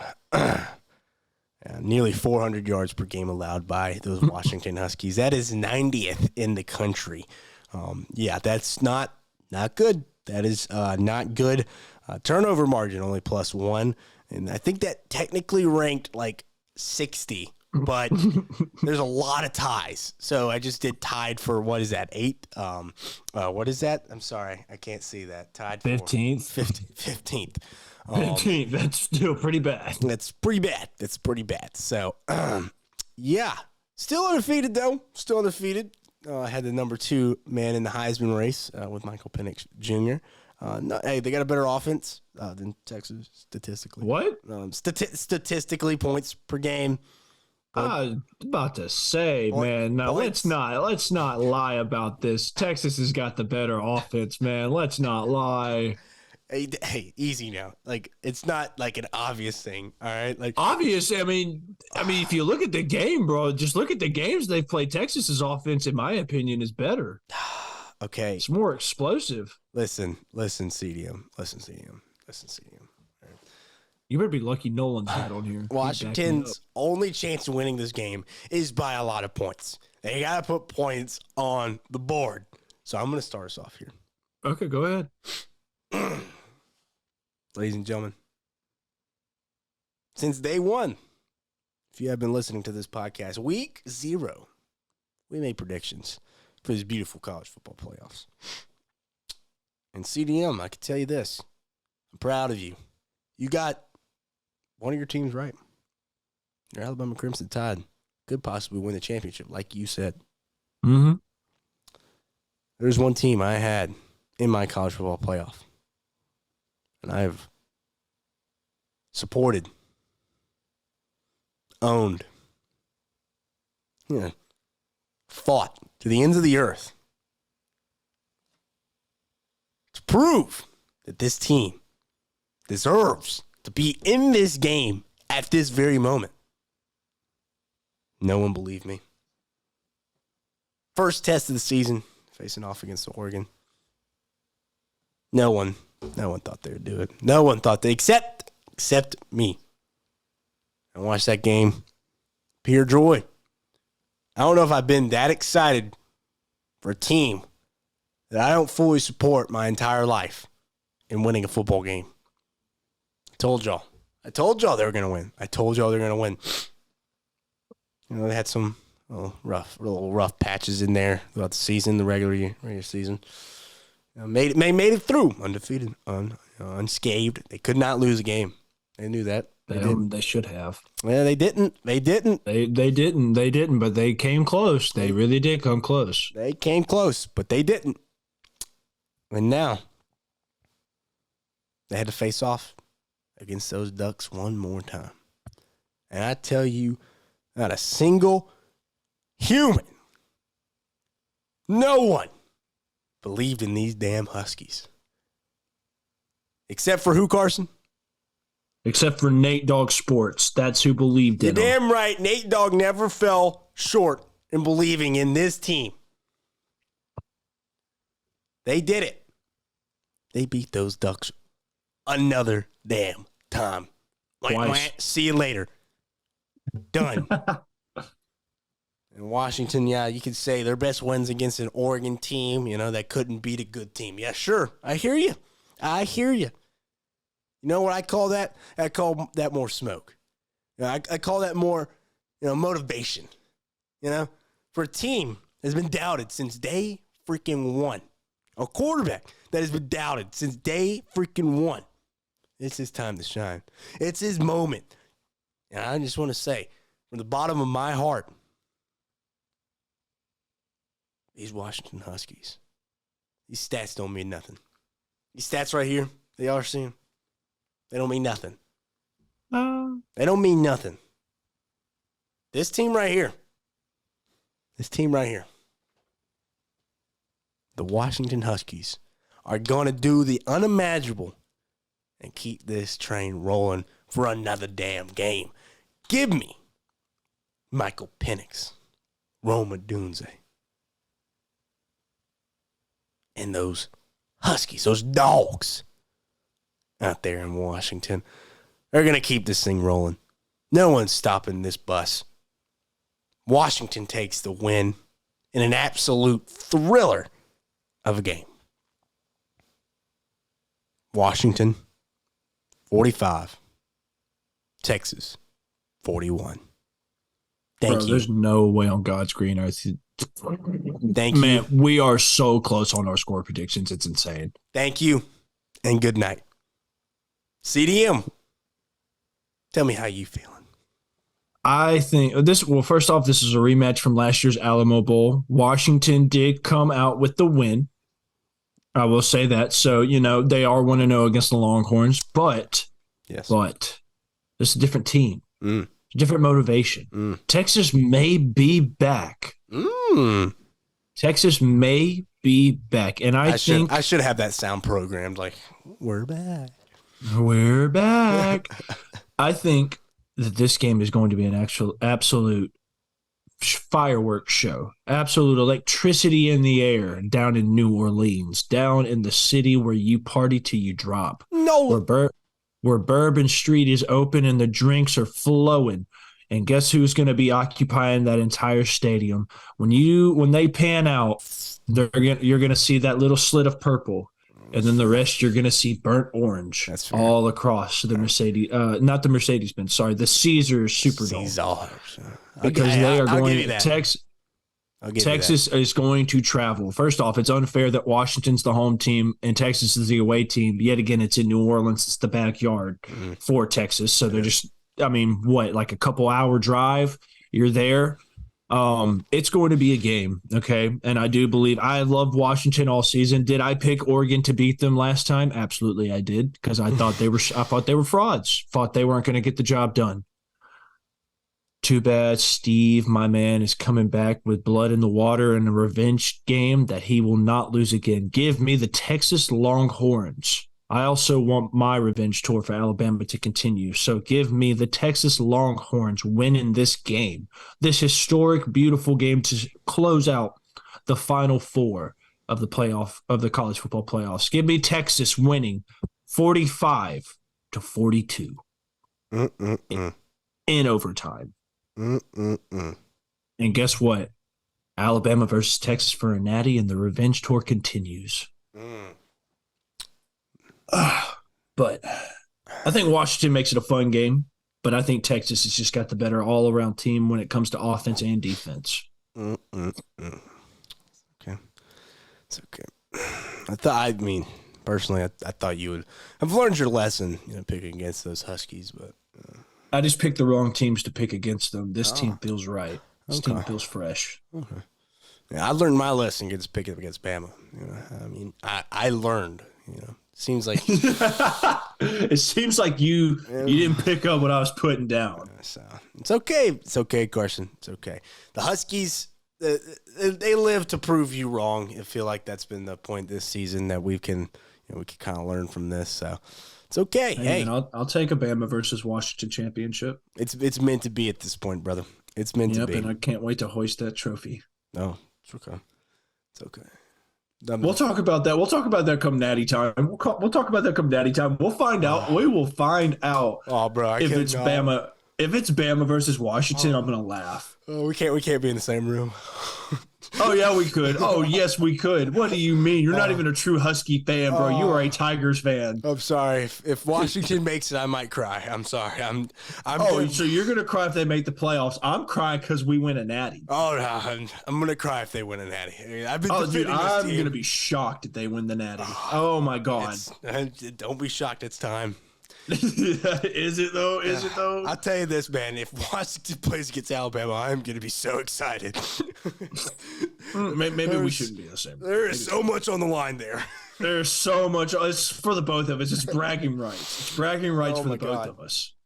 Oh my god. If Washington wins, you can brag about that. If Bama wins, I just have bragging rights for a whole straight year. Oh my gosh. I mean, I'm just thinking about how beautiful that purple would look on me. Those championship shirts, Oh my God! Get the hell out of here! What do you mean? You're not even a Husky fan. What are you talking about? Go Huskies! You're a bandwagon.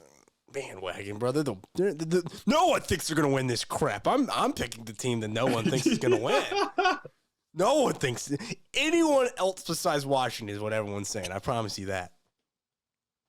We will find out come January 1st. Yes, we will. We will find out for sure. But that'll wrap up College Kings episode 15, brother. It's coming to an end, man, but damn it, I'm ready for it. Hey, I'm right there with you, man. It's crazy. This is the beauty of the sport. You got to wait for the big ones, and once they're here, you're kind of like, It's more about when they pass. You're like, you feel like you take the season for granted. This season, I just don't feel like we did. We embraced every moment. We've talked about. I loved every moment of this man. season. Golly, it's been awesome, man. It's been awesome, and I'm happy we got to do this podcast together and share. Same. Those I'm moments, glad I finally got to use the setup this time. Damn right. The clean new setup here, and it's not over after the season, ladies and gentlemen. We're gonna be back. College Kings is not done. Oh yeah, it's not strictly college football. We'll be back with more sports as well. Oh, just you wait. We're gonna be getting the collaboration between the Pound Perspective and College Kings when the NFL draft comes around. Absolutely. Yes, indeed. Yes, indeed. With our college football analyst himself, CDM, obviously. So, all right. I think that'll do it for us on this beautiful episode of College Kings. Episode 15 has officially completed. We will see you next week when we have an official matchup in the national championship game. We will see you later. Peace. Deuces.